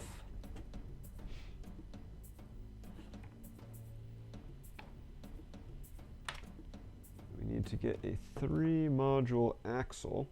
Okay, so they actually give you the axle that you need. You have to take apart the gearbox a little bit. I was wondering what that was. And the 3-module axle is hiding in the bottom of the gearbox.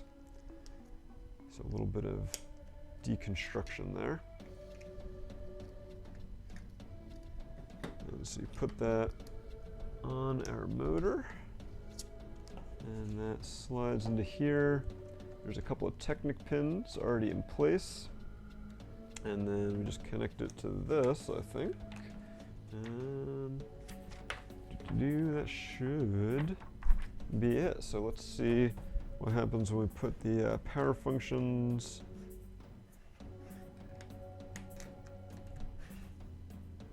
touch on it. Oh yeah, look at that go. So now my hand's not going to get tired, and I can watch this spin around all day long. A little noisy, but still pretty freaking awesome. I guess the last thing to see if we can check it out is the glow-in-the-dark elements. So the handlebars here are glow-in-the-dark. The cones on the stanchions are glow-in-the-dark, and there's a bunch of glow-in-the-dark tiles. So I am going to mute myself for a second and get up and turn off all of my lighting and see if any of these actually glow in the dark if they've been exposed to enough light, or if it gets dark enough, since the sun is shining right now through my window. Give me 1 sec.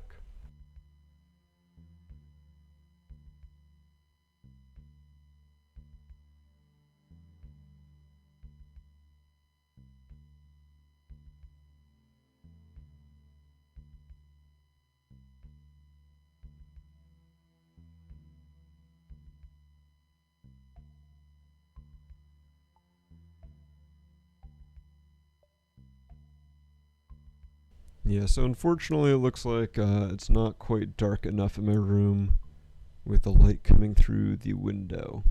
You can kind of see, you can definitely see that the cones here are not white, but that's probably about it. So I'm going to put up our giveaway link again, and I'm going to go on mute again and turn the lights back on, and we'll wrap things up for today.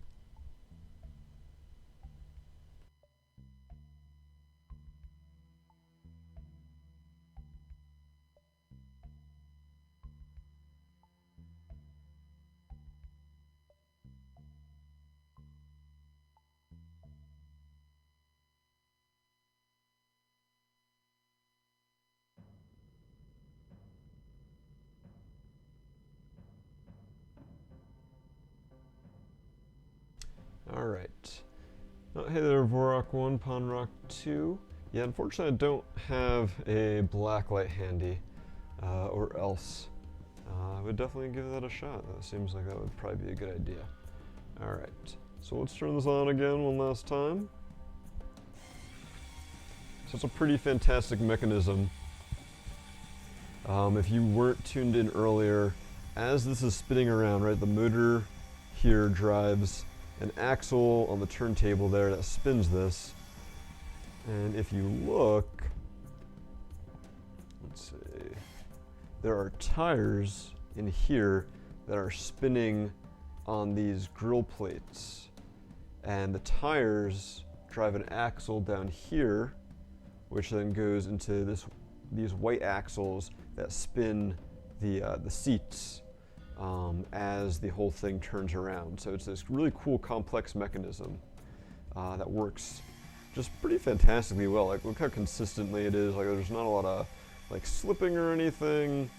No real issues with how any of that's going. It's just going nice and smooth. So yeah, it's a pretty fantastic mechanism that Jamie Berard came up with to make this all work. Like I was talking about earlier, I was fortunate enough to be at a brick fair in New England where he was showing off like some of the sketch models he had made for this and some of the kind of design process that went into it and some of the different iterations to make everything fold up and work so well. And it was pretty awesome to get to see all of that.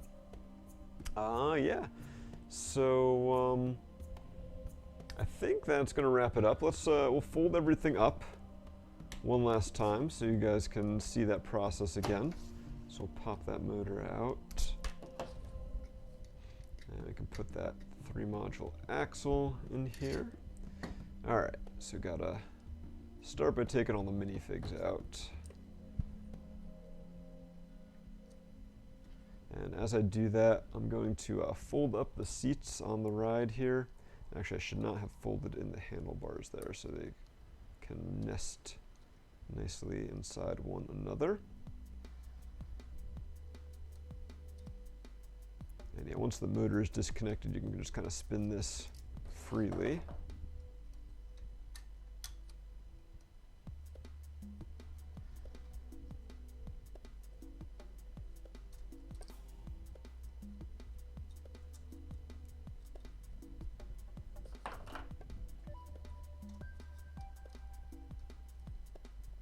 Alright, so that is all set up. Pop off the stanchions, get them out of the way here. And now, let's see where our hinges. So we gotta fold this up, and then these fold in. The top thing folds down. And it's already getting super compact here. The stairs fold up. The little wheels here fold up. Only if I do it right. The stairs fold up and they lock the mixer in place so that it can not easily slide side to side. And then the stanchions come off. And the stanchions can fold up like so, and then go and rest in this little compartment guy.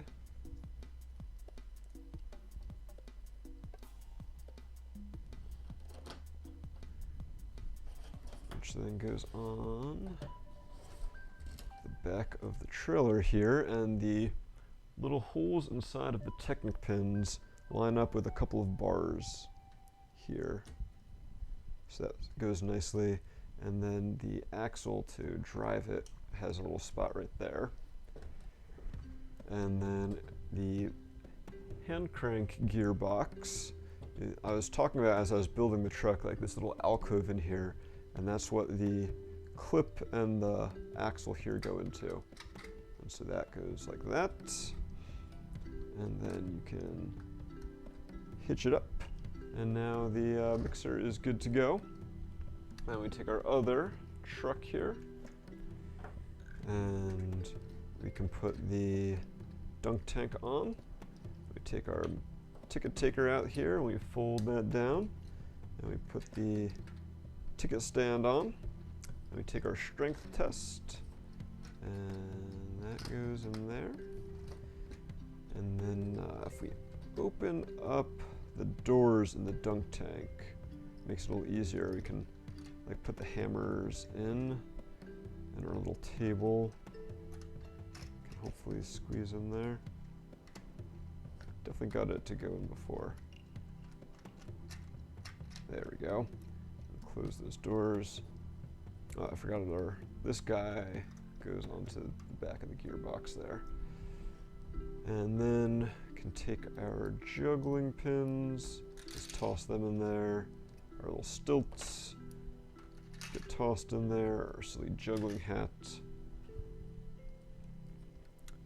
And then, yeah, the whole mixer is all packed up and ready to go to the next city. And we got a whole bunch of minifigs. So we got, I think there's like 12 or something minifigs.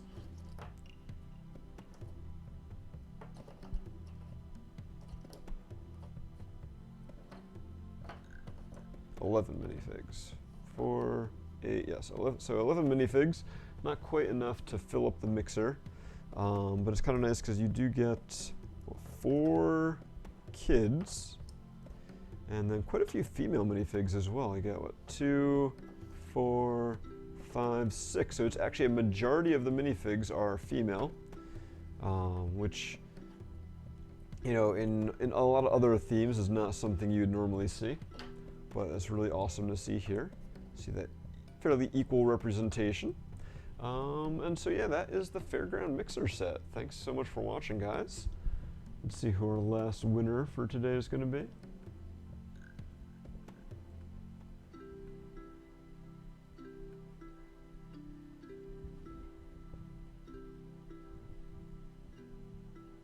Paleo, congrats, you've won a Baze Malbus buildable figure. We'll be getting in touch with you to get you that prize.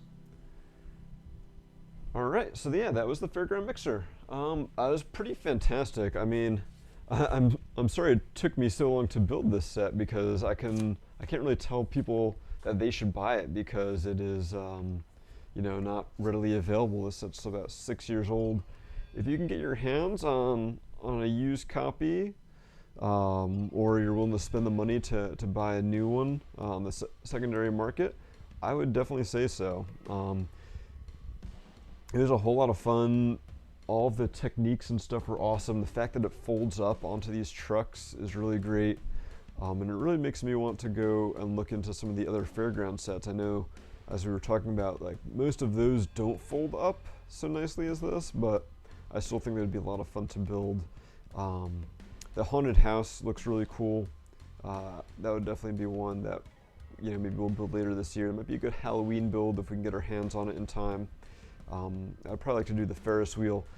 So like I was saying, I think the roller coaster might be a little too big for me, just as far as how much space that would take up for display once you were done building it. But still, nothing bad against the Fairground Mixer that I can think of. Just like, it's an awesome set with an awesome function, and the fact that it all folds up like so compact, and it makes it like really easy to display and stuff, like just so much the better. So thanks everyone again for watching. We will not be streaming next weekend for sure. I've got some other stuff going on that's going to keep me from doing that. But hopefully we'll be back in 2 weeks. We'll be looking at what you guys put on your forums when you're doing entering in the giveaway to see what you'd like to see us build next. We'll be taking that into consideration.